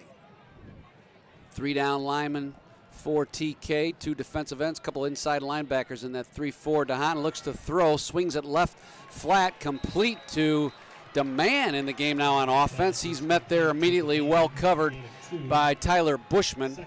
That's the first catch of the year for Jace DeMann. First time we've seen him on offense. Yeah, well, he's not going to get too much action in the defensive secondary with the INTs. So you want him to catch the ball, so put him on offense, Coach. He's picked off 3 passes on the defensive side this year, all, of course, against Grand Rapids Christian. 2nd and 8 from the 49. Handoff to Van Solkema, tries to get around the right end, turns the corner at midfield, being chased, and is going to pick him up and laying him down all the way down to the 28-yard line. What a way to follow his blockers. Chandler Van Solkema, 22-yard run there. Great patience. Yeah, Chandler Van Solkema allows the block to develop, and then he dips in, dips out, sets up the block, and picks up a big first down. That gain of 22 yards for number 22. That's his longest run of the night. Puts the Sailors at the 26 on 1st and 10, the ball at the right hash. Running game going well here to start this second half for Danny Brown's offense. Stack the H-back to the right. Now give it to the left counterplay handoff to Van Solkema over left tackle. Another nice chunk of 6 yards before he was tripped up by Rosenberg and Cushman. So from the press box, South has seen ways to really pick apart the TK run defense. And they've seen that they were susceptible to that in their opening game of the season. And now South is just ripping off chunk plays on the ground. On 2nd and 6 from the 21, Van Solkema's got it again around right end, turns the corner at the numbers, dashes toward the end zone, tripped up at the 5 on a good tackle by Jaden Garcia. An 18-yard burst there by Van Solkema, 1st and goal at the 2. Arlen, I want to come back to that TK defense in just a minute, but South Christian going up-tempo here as they have 1st and goal at the 2. 2 runners to the left. The give is to Van Solkema. Charges over the right guard into the end zone for the touchdown. Chandler Van Solkema caps off an efficient Sailor drive for that score. My question is this. For TK, they were up against a T offense from Hastings. How hard is it for South to see how susceptible that running defense is against a wing T versus what South has is more of a spread running game? South, between tackle and tackle, it's all the same. So if you're an offensive lineman, your blocking responsibility is on, then over, and then you look at inside gap and outside gap. And in one of those 4 where you find the weakness in a defense, that's what you attack. One thing that we have seen South Christian do, we saw it earlier on the Hansbig run, is zone blocking, where the guard tackle on play side blocks down. And so then a running back just has to find a gap, and he makes the cut and gets upfield. Just great blocking by the South Christian offense. Kick was good by Brink. Sailors up 21-6 with 8:52 to go here in the 3rd. Tough Turf Mold Busters are your local lawn and pest experts. Their green and orange vehicles with the mole on their roof really stand out, but so does their service. While they're most easily recognized for mold control, they also take care of chipmunks, voles, mosquitoes, fleas, ticks, wasps, and spiders. Their lawn fertilizing and aeration programs takes the worries out of having a great-looking lawn all season.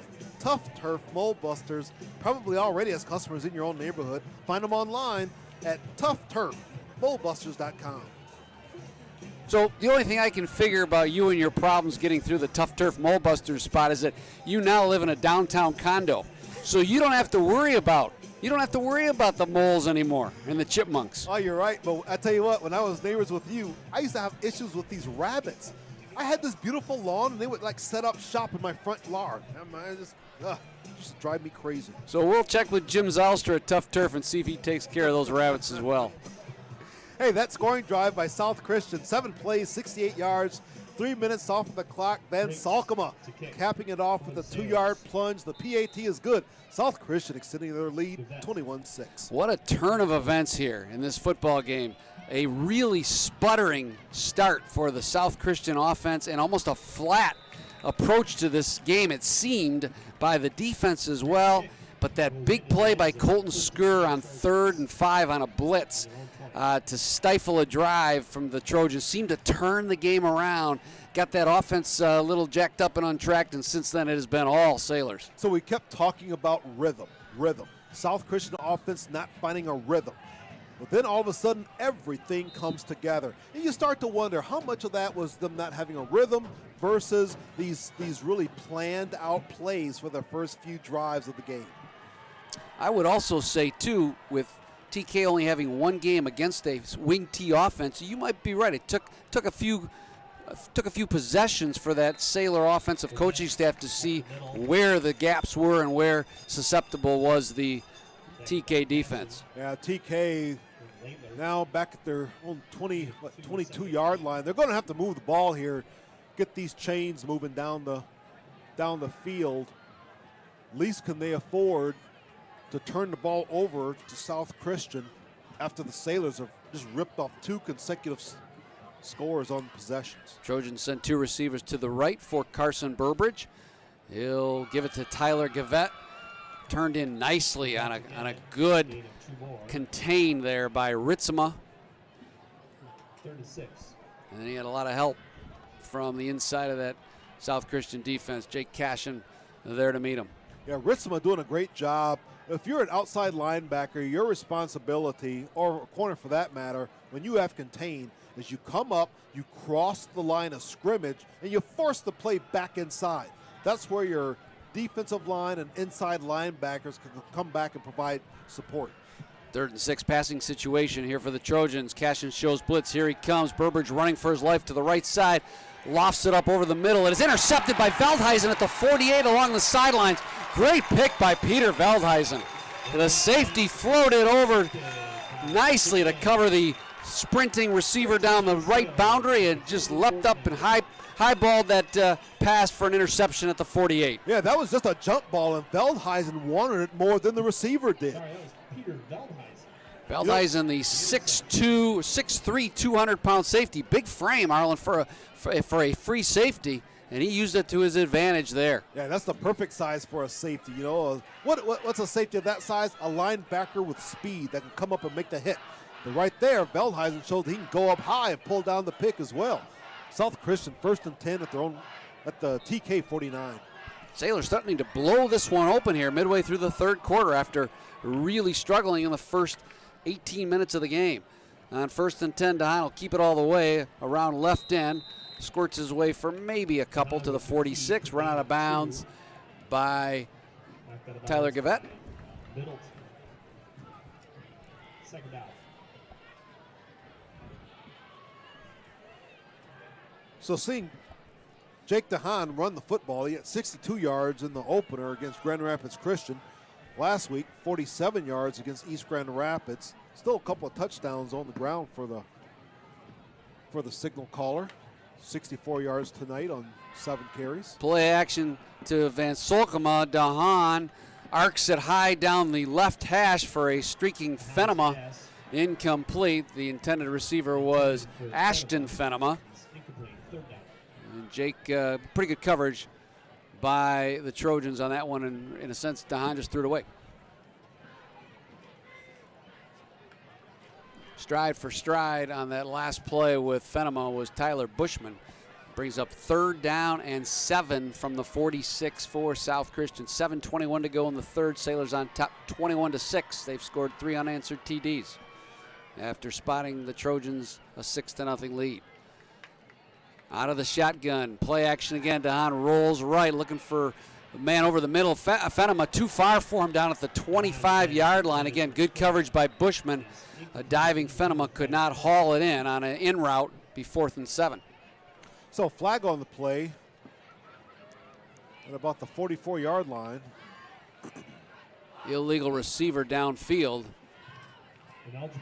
on the Sailors. I think DeHaan probably kept that ball a little longer than the lineman thought he was going to. Yeah, that's tough. You know, for an interior offensive lineman, you really cannot get more than 2 yards down the field before an official throws the flag.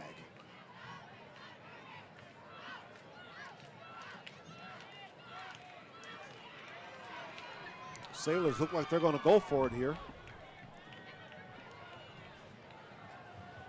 Brady Nitz in to snap the ball, the long snapper.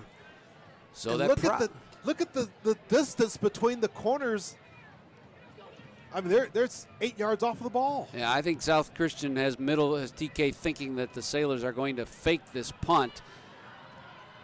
DeHaan will rugby it to the right and almost block, boots it away. Nice kick, hits at the 15, dribbles inside the 10 down to the 7. I think Danny Brown figures his defense is playing so well right now, Arlen, that he'll pin the Trojans deep, play the field position game, and look to get the ball back after another defensive stop with 7 minutes to go. Well, I tell you what, they fooled me on that one because for a moment I thought they were going to go for it. But they have pinned TK back at their own 5-yard line. And it's starting to circle the wagons here for Thornapple Kellogg. Yeah, the yardage for the Trojans since the second drive has been very limited. I'm trying to remember if Middleville's had a first down on their last 3 or 4 possessions.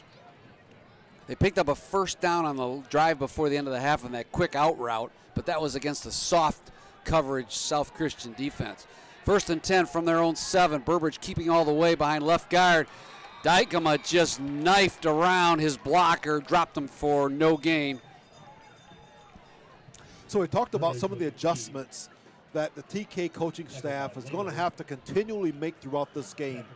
And they're going to get themselves into some trouble here if they continue to run this bunch formation with rushing in between the tackles. They got to spread this offense out, soften up the South Christian secondary so that these linebackers aren't playing 5 yards off of the ball.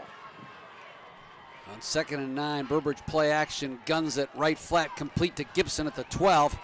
Hemmed in immediately right there at the numbers. Picked up 5. And that'll bring up 3rd and 4. I think part of the problem, Arlen, is I think the athleticism and the speed of that Sailor secondary just doesn't allow for a lot of separation by those TK receivers. Oh, you're exactly right. You got to stop running 5 and outs and 10 and outs and run a crossing pattern.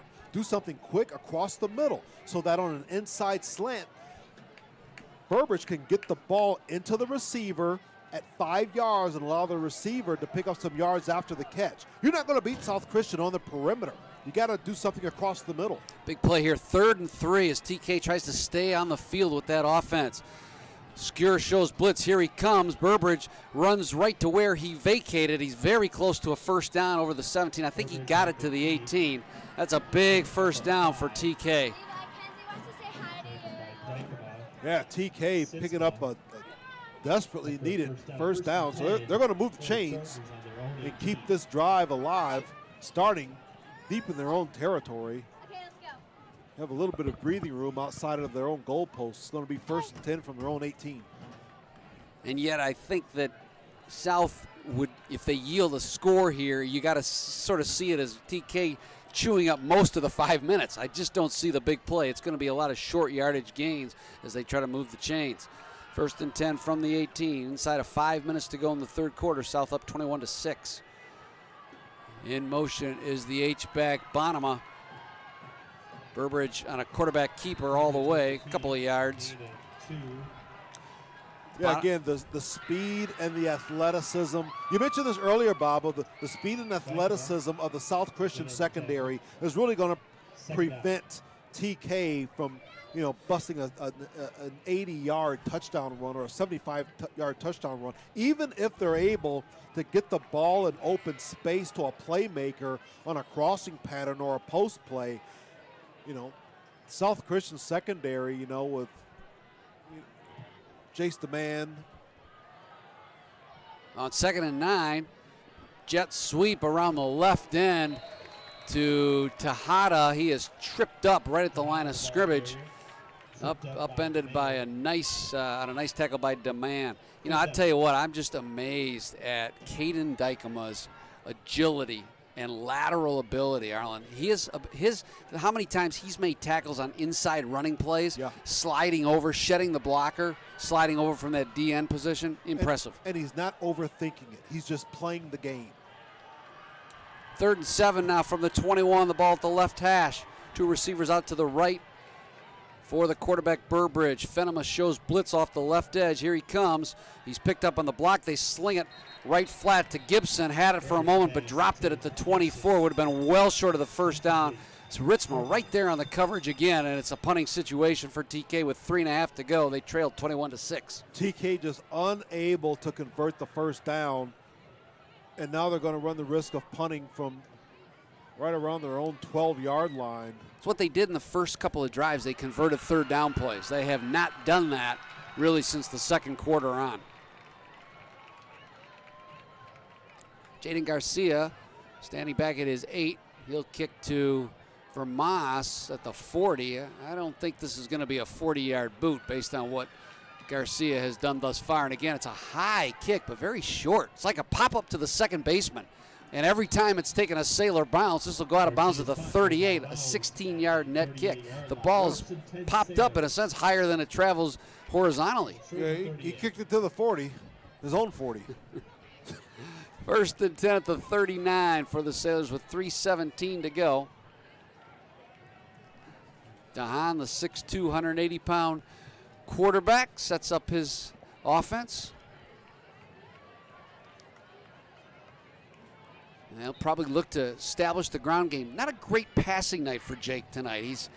He's missed a few receivers, but really it's an offense that's relied on his legs and some good blocking for the running backs, Brinks and Van Solkema. Speaking of Van Solkema, he's got it on first down, gets around to the left end, breaks the tackle to 35. It's a sprint to the end zone, 20-15-10. Knocked out of bounds by Gibson at the 8. Great hole by the left side of that offensive line. Cam Van Solkema, 31-yard gain there that he opened up. Niewick also on the block. Just a gaping hole, and Chandler turns on the Jets at the line of scrimmage and gets to the second and third level. As we took a look at the halftime statistics, South only had a net of 1 yard passing. They're getting it done on the ground. We've seen that they've been able to exploit that TK defensive line and turn on speed and get through the secondary. Brinks has it now as he's in the game at running back, and then busts his way into the end zone around right end for the touchdown. South Christian just asserting themselves. The second TD of the game for Nathan Brinks. And this one is turned into a blowout, 27-6 with 3 minutes to go in the third. Yeah, so we talk about the skill position for South, the speed and athleticism of that South Christian backfield, but give credit to the guys up front, Cam Post, Emmett Bird, Sam Zylstra, Cam Van Solkema, and Dan Niewick. They've just really gelled over the last 2 quarters. Brinks on for the extra point, and it is good, and that extra point and this scoring streak by South Christian is our reason for the Heinz Orthodontics smile of the game thus far. Sailors lead at 28-6, 3 to go here in the third. We'll take a break. Communities across Michigan gear up for an historic back-to-school season. Dean Transportation is looking for compassionate people to join their dedicated team of school bus drivers. They offer competitive wages and paid training, quality benefits, flexible schedules, and most of all, endless opportunities to make a difference. Apply today at deanjobs.com to join this critical effort to help students return to learn this fall. deanjobs.com. For almost 60 years, Earhart Construction has successfully built some of the most well-known structures and facilities across the West Michigan landscape. These projects set the foundation for where we are today. Providing a distinctive construction experience for our clients has been Earhart's priority since the beginning, and it continues to be their primary focus today. We can't wait to make your next commercial or residential project a reality. Contact us today by visiting earhartcc.com. Again, that's earhartcc.com. At Culver's, we cook our butter burgers pretty much the same as you would at home. Only our 3-cut blend of fresh beef will do. Then you'll need to master our signature press and sear technique. You may want to practice a few thousand times. Add real Wisconsin cheese, top with a lightly buttered toasted bun, and serve yourself with a big warm smile. Better yet, come to Culver's and leave the whole cook-to-order butter burger thing to us. Welcome to Delicious. The neon-clad South Christian student section whooping it up here as their team has struck Pater 4 consecutive times. They lead at 28-6. Nathan Brinks' kickoff rolls through the end zone for a touchback after that touchdown scoring drive. Well, that scoring drive by the Sailors was a fast one. Only 2 plays covering 39 yards. Once again, Van Solkema with a 6-yard touchdown run. The PAT is good. South Christian just really taking over this football game, leading 28-6. 28 unanswered points by the Sailors. So let me ask you this. After the second TK drive to open this game, did you think this score would be 28-6 with 3 to go in the third? Yeah, well, you know, the South Christian, the talent of the South Christian team is deep. And once they kind of figured out the TK offense, particularly the line of scrimmage, then I thought that South would start to run away with this score. We're only midway, towards the end of the third quarter, and you're seeing, TK unable to move the ball at all. Burbridge just went back to pass, had his pass deflected in the air because of the defensive lineman getting pursuit in the backfield. So that's just telling that South Christian is now taking control of the line of scrimmage. And by who else on that last play? Caden Dykema got a paw up in the air and knocked down the pass from the quarterback. On second down, Burbridge will fake the inside handoff. Now keep it around the left side. Laidler wraps him up at the 22, maybe a couple of yards. Robbie Laidler, 6'2", 210-pound junior linebacker, getting more and more action. He's played a little bit in the opener and played more last week and even more here tonight. Obviously a promising defensive player for that South Christian linebacking crew. South Christian defense just really pouring it on.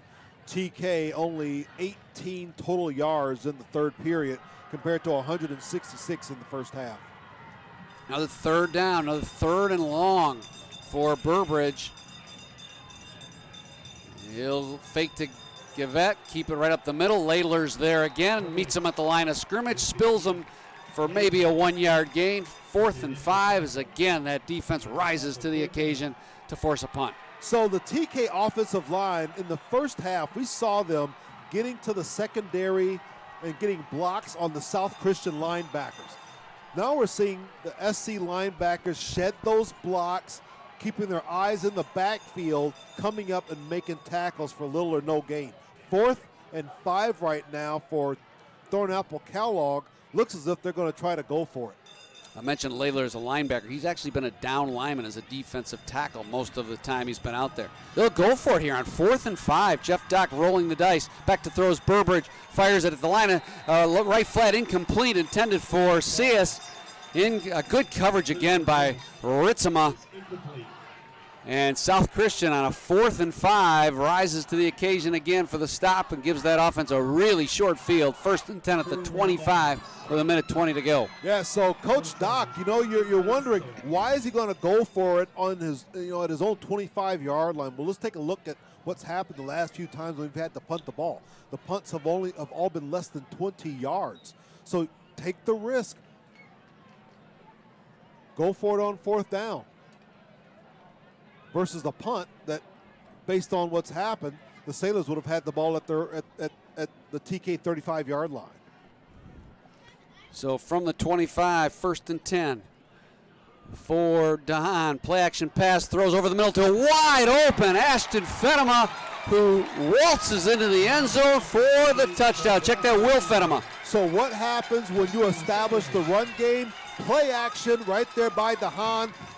Gives the fake to Ben Salkema right up the middle. Fenema wide open. The safety took the bait. No one is covering center field. South Christian just like that. 6 more points. Yeah, you called it. And also good to get Jake going on that passing game a little bit. He has struggled tonight, and there he laid it right on the money to a wide open Will Fenema for the touchdown. Fenema's first catch of the year, and it's a nice one for 25 yards and the TD. 1:17 to go, 35-6 after the extra point. Since 1976, Cherry Valley Concrete has provided quality concrete construction packages to project owners across West Michigan and beyond, including poured walls, footings, precision flat work, and more. Whether your project is residential or commercial, Cherry Valley Concrete is committed to on-time, on-budget, and on-schedule service. Find them today at cvconcrete.com. Van Dyken Mechanical is a leader in construction and commercial mechanical contracting. From design-build projects to ongoing maintenance service, their team brings an unbeatable combination of expertise and integrity to every job. They have a sterling reputation in West Michigan with specific experience in pharmaceutical, manufacturing, healthcare, and education facilities. Van Dyken Mechanical, unwavering integrity since 1949. Other scores around the area tonight of interest. Rockford continues to roll. They're blanking the normal occupant of this stadium, East Kentwood, 14-0 at the half. Also at the half, Hudsonville downing West Ottawa 28-3. Brinks' kick is actually going to be fielded at the goal line, though, by Gavette. He'll run it out to the middle angle to the left sideline. Tripped up by Ritzma first, breaks that tackle, but Tanner Bawalda's there to drop him at the numbers. 15-yard line. Good coverage by the Sailor kick team on that high end-over-end kick. In third quarter, South Christian with 215 yards of offense. The 1:09 remaining in the third quarter. TK 18 yards. South Christian just taking over the ball game, really on both sides of the ball. We've seen the explosiveness on offense start to happen. The defensive side of the ball, pressure on Burbridge, TK's quarterback, not allowing Tyler Gavette any room to operate running the football. No time for Burbridge to pass the ball. TK now starting first and 10 from their own 15. Other scores in the OK Gold in the second quarter. Cedar Springs leads Ottawa Hill 24-7. I like that Cedar Springs team. I think that's going to be a good closing game here, East Kentwood, between South Christian and the Red Flannel Jackets. Was that their nickname? I thought they the Red Hawks. Something red. I know that. The Red Hawks. Check that. Okay. All my apologies to our good friend Trey Reed and the Cedar Springs folks. 24-7 though. The red team leaves Ottawa Hills. But if I'm not mistaken, isn't Cedar Springs is known for red flannel something? Exactly. Yeah, I knew what I was talking about. I just couldn't explain it.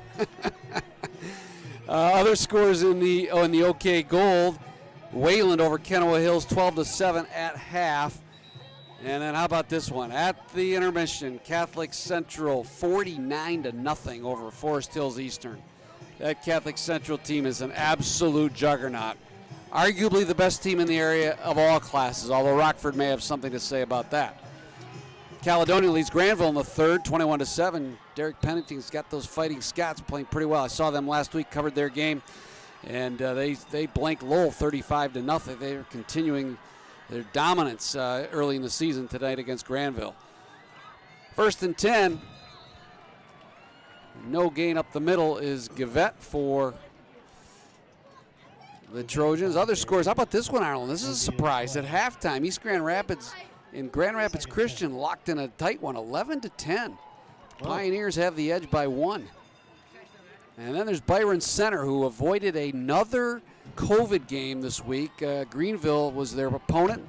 Greenville was forced to forfeit, so what does Byron Center do? They host Elkhart, Indiana. Yeah. Tied at 14 at the break in that one.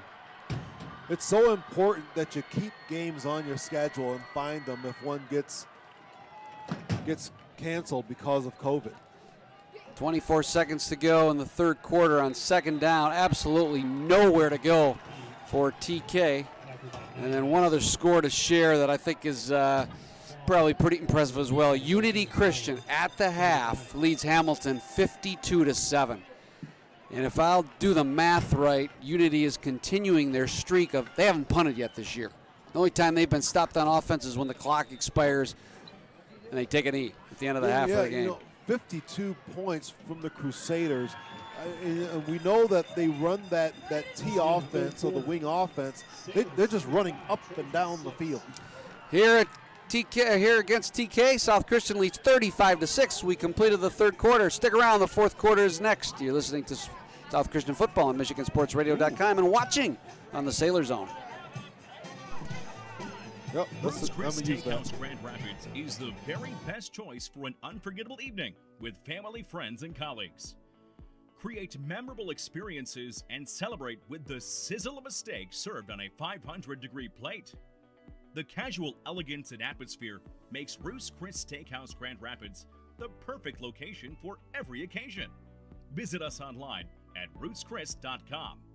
This is Say hello to a better home buying experience. Having a trusted Treadstone advisor in your corner makes all the difference. With 11 different loan types, Treadstone tailors your mortgage experience to meet your needs and exceed your expectations. Rooted in West Michigan, Treadstone is passionate about investing in local neighborhoods and businesses. As the most highly rated mortgage company in Michigan, Treadstone has proudly cultivated a reputation of excellence throughout the industry and the community. Call Treadstone today for any of your mortgage needs.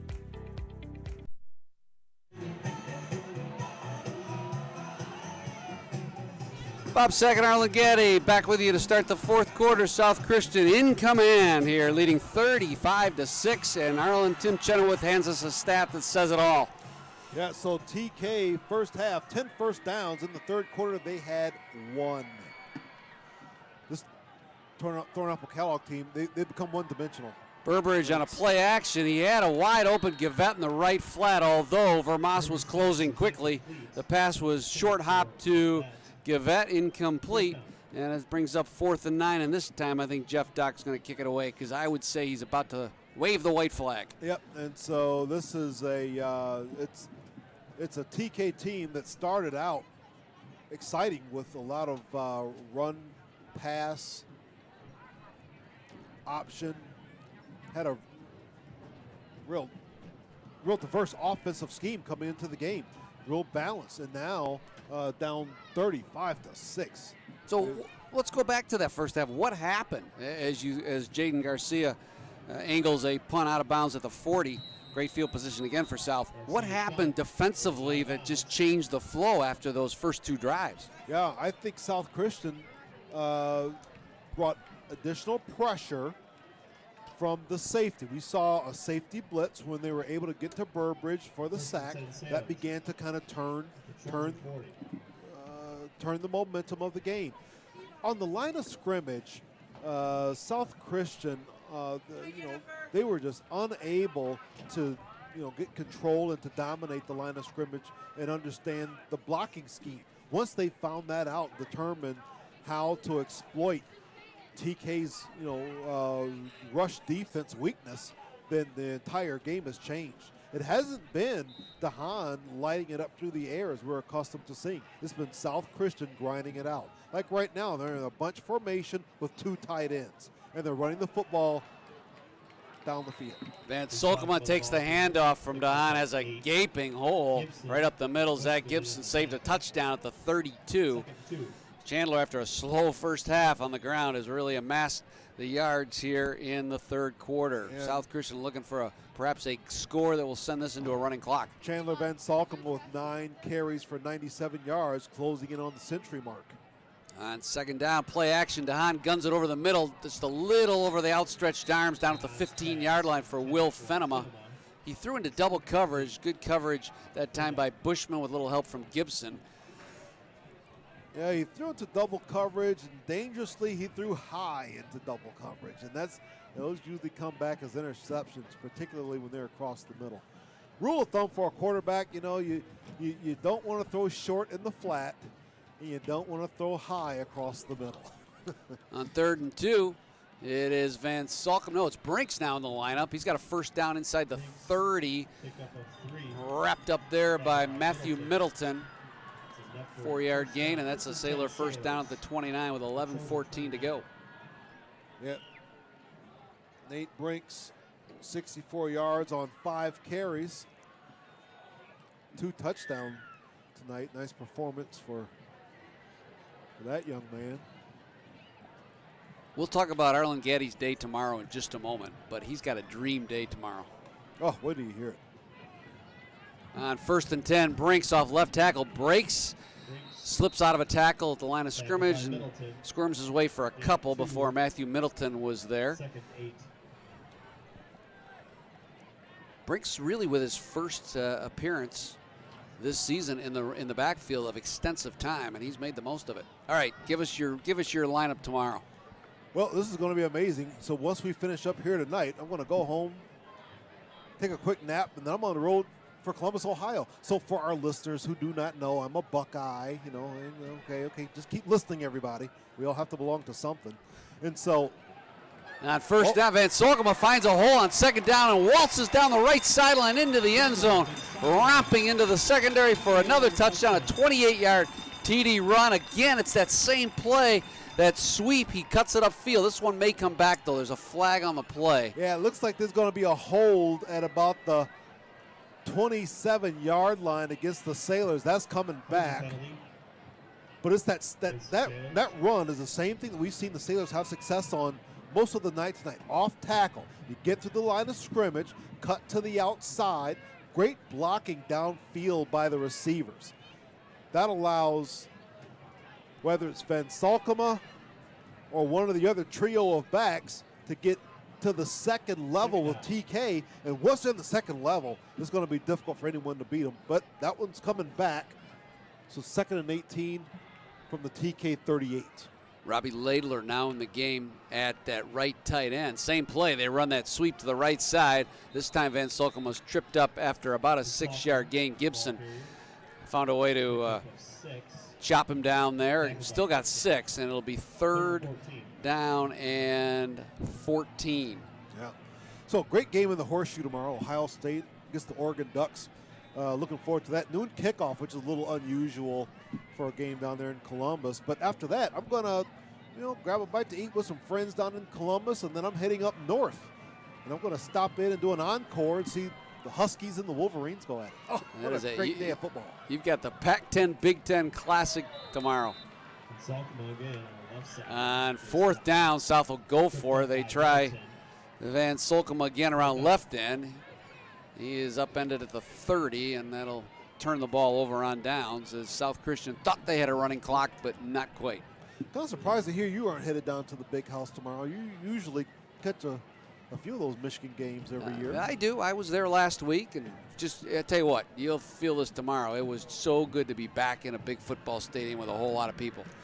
Well, we talk about back in football with people. This crowd tonight for this South Christian game is just. Sailors actually did not turn it over on downs. My mistake. The penalty had it at 4th down. Brinks tried a field goal from 47, and it hit the crossbar.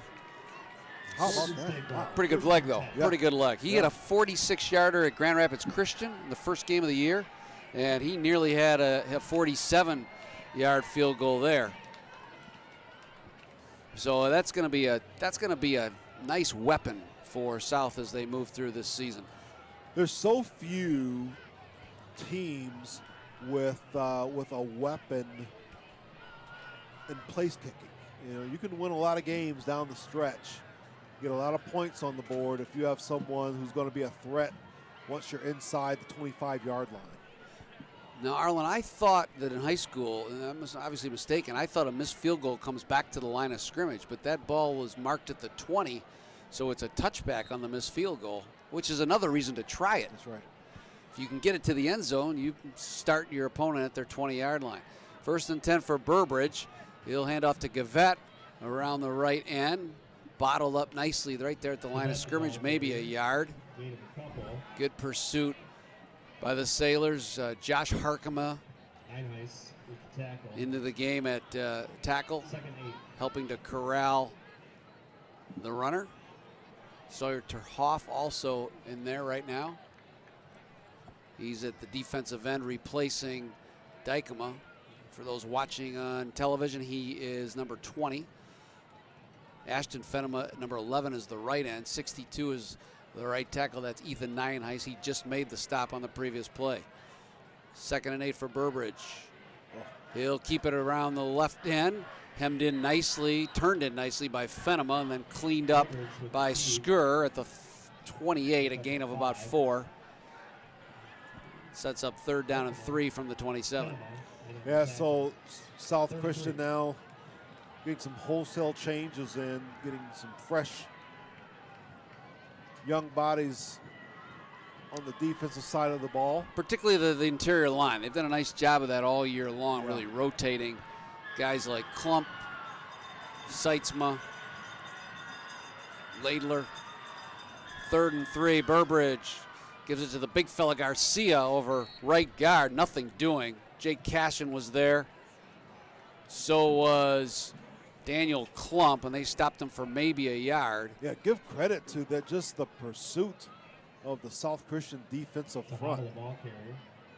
Gain of 1. No push at all from the TK offensive line. 4th and 2. 6:45 to play here in this 4th quarter. TK will go for it on 4th and 2 from their own 28. 35-6. South Christian in control. On 4th down, Burbridge around right end, 1st down. Score.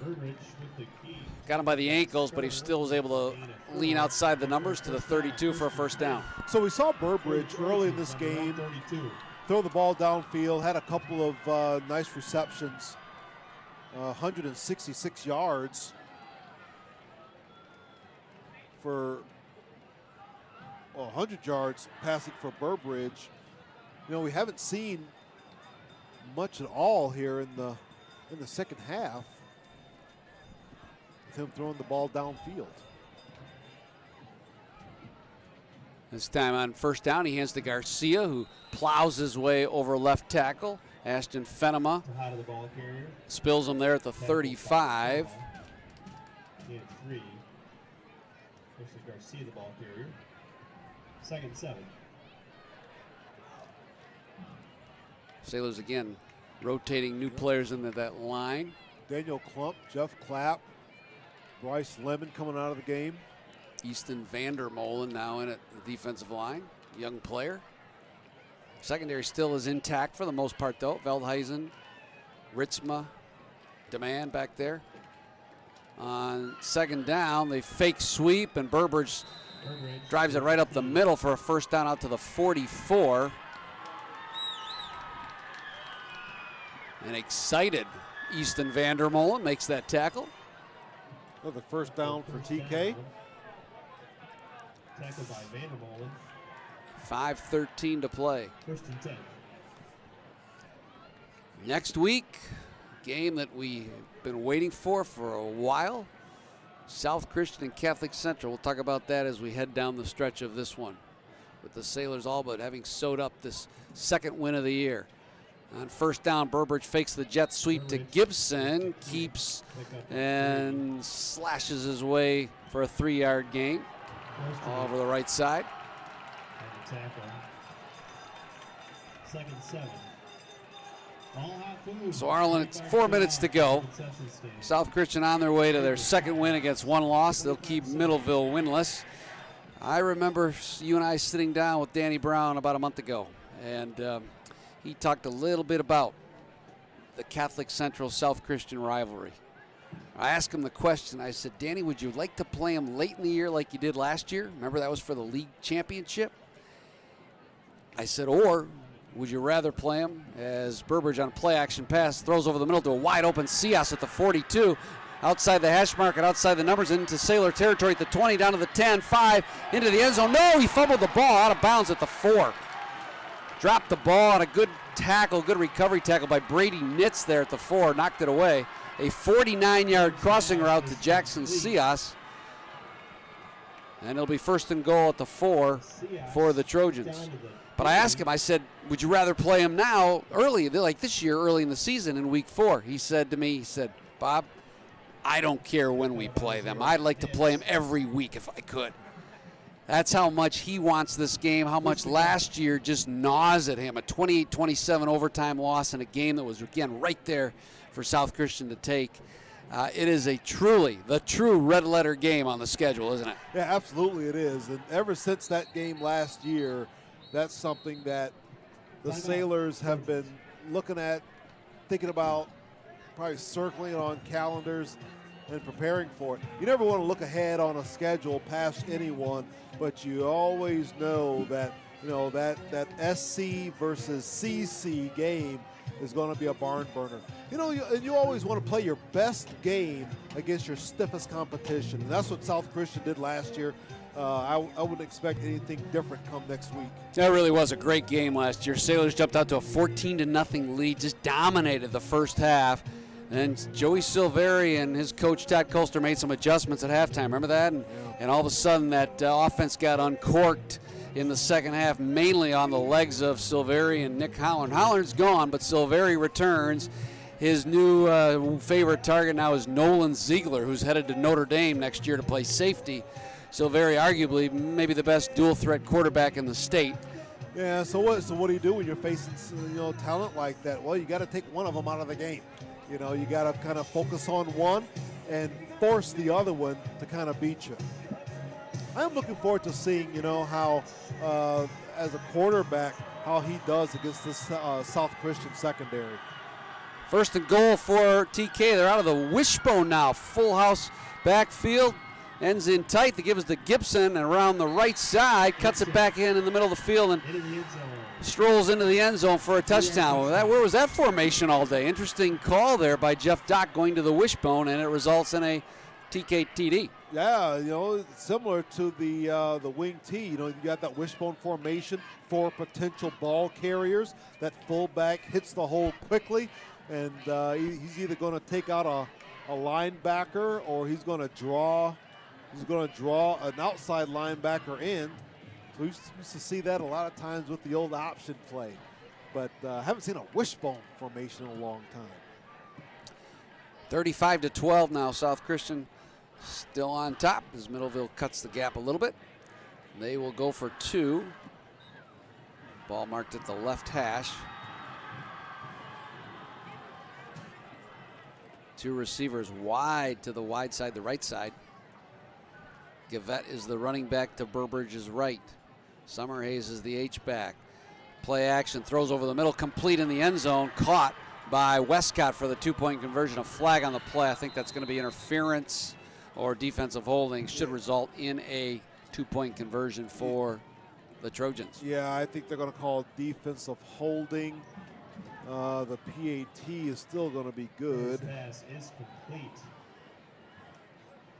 Yep, that's the way it stands. 35-14 after that 2-point conversion. So wishbone formation. I'm thinking, did Michigan ever run a wishbone? I'm thinking back in the late 70s with Harlan Huckleby. Is that an I formation?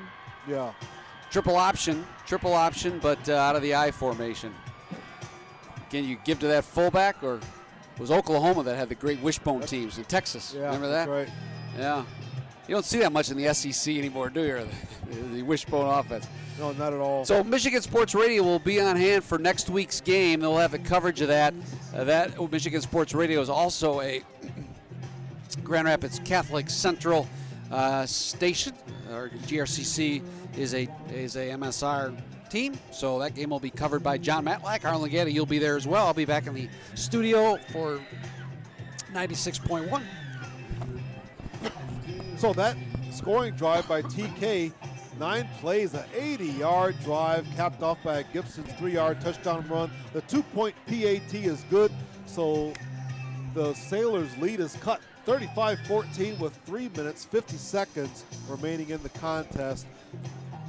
TK kicking off from the South Christian 45-yard line after the defensive holding penalty on the PAT.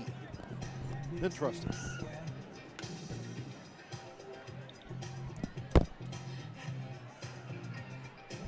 So 35-14, 3 minutes, 50 seconds remaining in this game. TK lines up for the kickoff. Burbridge kicking off. They're going to try an onside kick. Fielded by Peter Veldhuizen. Great job there. Flag on the play.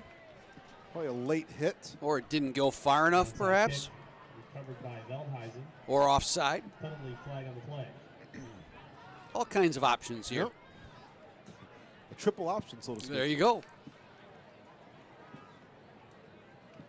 No penalty, 1st and 10, Sailors. And they wave it off. I think the fact that South Christian recovered it nullifies the penalty. Jake Vermas in at quarterback now, the sophomore who normally plays wide receiver on offense, and of course doing a nice job as a sophomore corner, is the backup quarterback.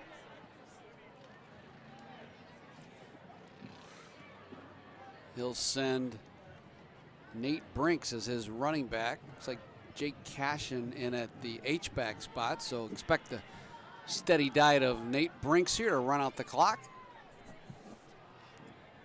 35-14. Brinks takes the handoff and pulls his way over the left guard for a gain of 4. 3rd and 7. Second down at 7. Cornerstone University, where college inspires intellect, deepens character, fosters a vision of lives and purposes. So this South Christian team really pulled it together midway through the second quarter.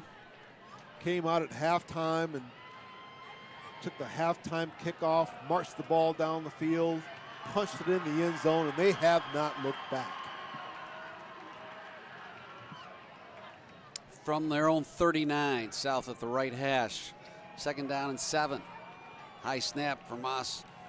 Hauls it in, though, gives it to Brinks. He spins out of a tackle at the line of scrimmage, now darts around the left side. He's got a first down outside the left hash into Trojan territory at the 46. He made something out of nothing, a 15-yard run that could have been a 3-yard loss. Yeah, great job there by Brinks. Reverses field and takes it to the wide side. Interesting, he gets to the other hash mark, and rather than go outside, he looks for contact.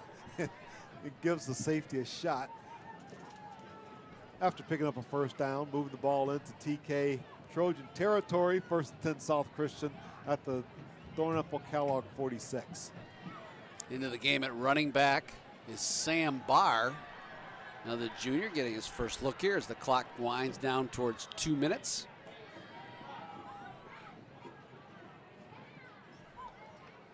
High snap again. Barr takes the handoff from Vermas, slices around the right side. Big yardage inside the 35 to the 32. Gibson and Bonema finally pulled him down after a 15-yard gain. And look at the excitement on the South Christian sideline when they're seeing some of these backup running backs get into the game and knock out the big yardage. Well, you said it early on in the pregame. Get some guys with a chance to play tonight, and this is a game that's allowing Danny Brown and Zach Blackwire into the game for South, number 12, Seth Klump at wide receiver. He's in motion. I think he wasn't in motion. I think he was trying to get to the right spot where he was supposed to line up. 1st and 10, it's Barr, this time around the left side, turned in by Mason Holbert. Dropped at the 30. He picked up 2. Clock down to 1:15. Couple more plays to go here as South Christian winds their way down to a victory. Stay with us on the Van Solkema Family Farms post-game show. Arlen Gaddy will announce his Tough Turf Mole Busters player of the game. If I can pronounce it. That's right. That's right. All that coming up on the post-game show presented by Van Solkema Family Farms. 46 seconds, probably the last snap here as the play clock winds down inside of 5. Vermas turns, gives the Barr again. He is just crunched right at the line of scrimmage and leveled by Middleton. And with 30 seconds to go, I think that's going to do it. South Christian, a victor tonight, 35-14. They'll win it in convincing fashion after a slow start. We'll tell you how it happened when we return. The Van Solkema Family Farms post-game show is next, so is the Tough Turf Mole Buster player of the game. That's all ahead. Coming up on Michigan Sports Radio and on the Sailor Zone. Ruth's Chris Steakhouse Grand Rapids is the very best choice for an unforgettable evening with family, friends, and colleagues. Create memorable experiences and celebrate with the sizzle of a steak served on a 500-degree plate. The casual elegance and atmosphere makes Ruth's Chris Steakhouse Grand Rapids the perfect location for every occasion. Visit us online at ruthschris.com. This is how it's done. The Falling Warehouse in Cascade has just added the Monday morning quarterback. Have you ever wanted to get an interactive look at what it's like to be a quarterback? A virtual reality football simulator used by pro and college football teams as a training tool. Pick your play, take the snap, and run it against the defense of real defenders. Anyone can play. Everyone wants to play. There's no limitation on age or ability. Check it all out at thefallingwarehouse.com. As families and communities across Michigan gear up for an historic back-to-school season, Dean Transportation is looking for compassionate people to join their dedicated team of school bus drivers. They offer competitive wages and paid training, quality benefits, flexible schedules, and most of all, endless opportunities to make a difference. Apply today at deanjobs.com to join this critical effort to help students return to learn this fall. deanjobs.com. Looking for a great place to buy a used truck or car? Check out Extreme Truck and Auto Center, located at 1098 O'Malley Drive in Coopersville. They have a huge selection of trucks, cars, vans, and SUVs.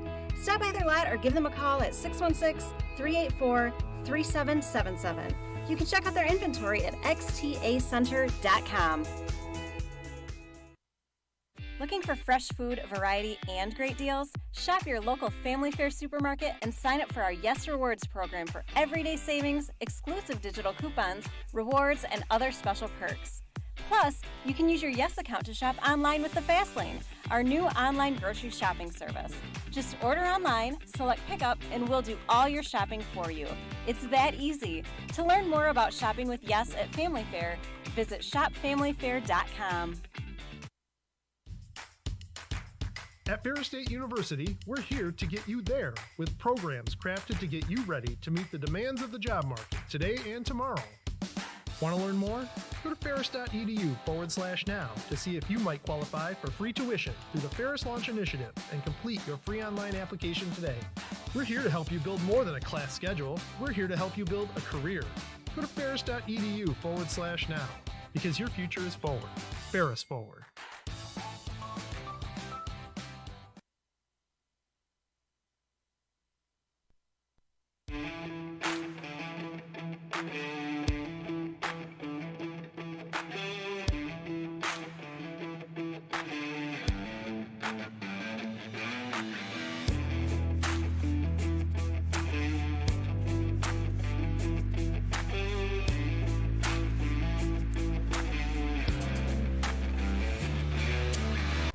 Bob Sack and Arlen Getty back with you here at East Kentwood High School, where South Christian has earned a convincing 35-14 win over the TK Trojans in a game that is not indicative. The score is not indicative of how it started. South Christian really came out, frankly, a little flat, and TK took advantage of it.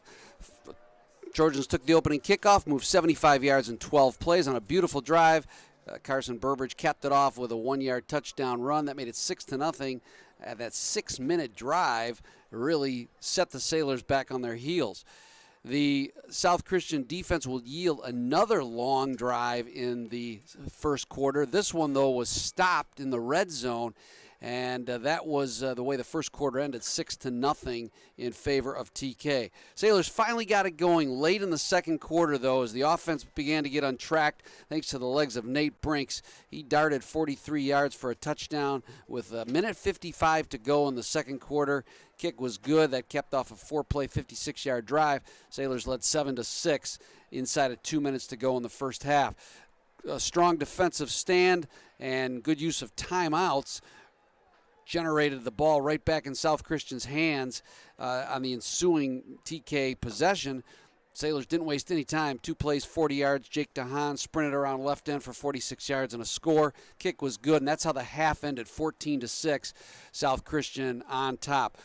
That late second quarter flurry by the Sailors really set the stage for the rest of the game. South Christian came out in the third quarter, scored seemingly at will. Chandler Van Solkema with a 2-yard TD run, 8 minutes left in the third quarter, made it 21-6 after a 68-yard drive. Another good defensive stand, got the ball back and led to a 2-play touchdown drive by Van Solkema. Again, a 6-yard TD run. It was 28-6 with 3 minutes to go in the third.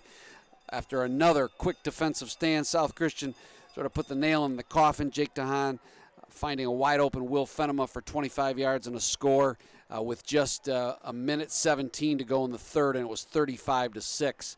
Sailors rolling at that point. They would yield a touchdown late in the fourth quarter on Zach Gibson's 3-yard run for TK. But really, after the middle of the second quarter, it was all South Christian. And the Sailors prevailed tonight 35-14 to move to 2-1. Arlen, the stats in this one. Well, the surprising stat of this game is that South only passed the ball for 28 yards, 257 yards on the ground. The coaching staff at South Christian knew that they would be able to run the ball on this TK defense. It was just a matter of finding out how to attack it, how to get the offensive line engaged, what angles to take advantage of that TK defense, and they found it midway through the second quarter. You know, we look at these passing yards, and you think that maybe, Jake DeHaan didn't have a good game tonight. Well, he only threw the ball 8 times.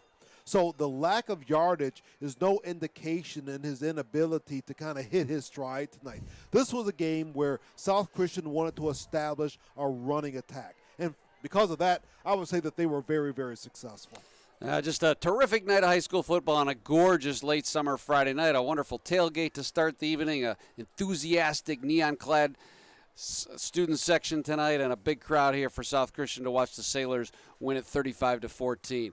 The Van Solkema Family Farms post-game show features the Tough Turf Molebusters player of the game tonight. Hey, our player of the game is number 8. Nate Brinks, junior running back, defensive back, kicker. He had a great game tonight on the ground, only 8 carries, but he got 84 yards, 2 touchdowns, averaged only over 10 yards a carry. On the defensive side of the ball, got the job done. Just missed a 47-yard field goal that hit the crossbar.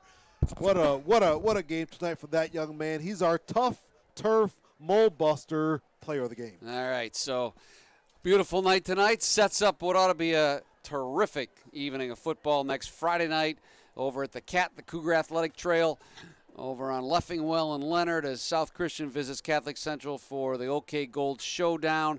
The score from Forest Hills Eastern tonight, 63-0. Catholic Central puts a whitewash on the Hawks. And Arlen, if you're South Christian, you see that score and you look ahead to next week, what goes through your mind? Yeah, well, you're going to think about how do we prepare for Catholic Central next week, and it all starts with the coaches. You got to make sure, if you're Danny Brown, that all of your coaches are on the same page.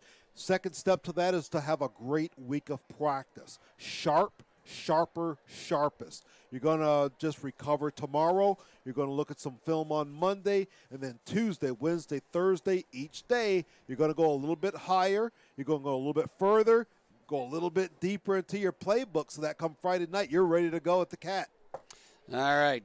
Michigan Sports Radio will be there for you.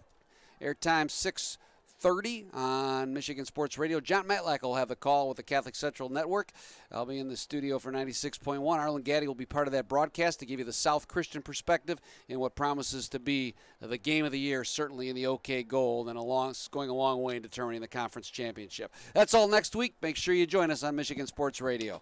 For our wonderful Sailor Zone video crew, Todd Scrotenborough, Ike Scrotenborough, and Levi Heising, as well as our statistician Tim Chenoweth, and of course our color analyst Arlen Gaddy. This is Bob Sack saying so long, everybody. Once again, the final score, South Christian 35, the Middleville Thornapple Kellogg Trojans 14. Have a great weekend.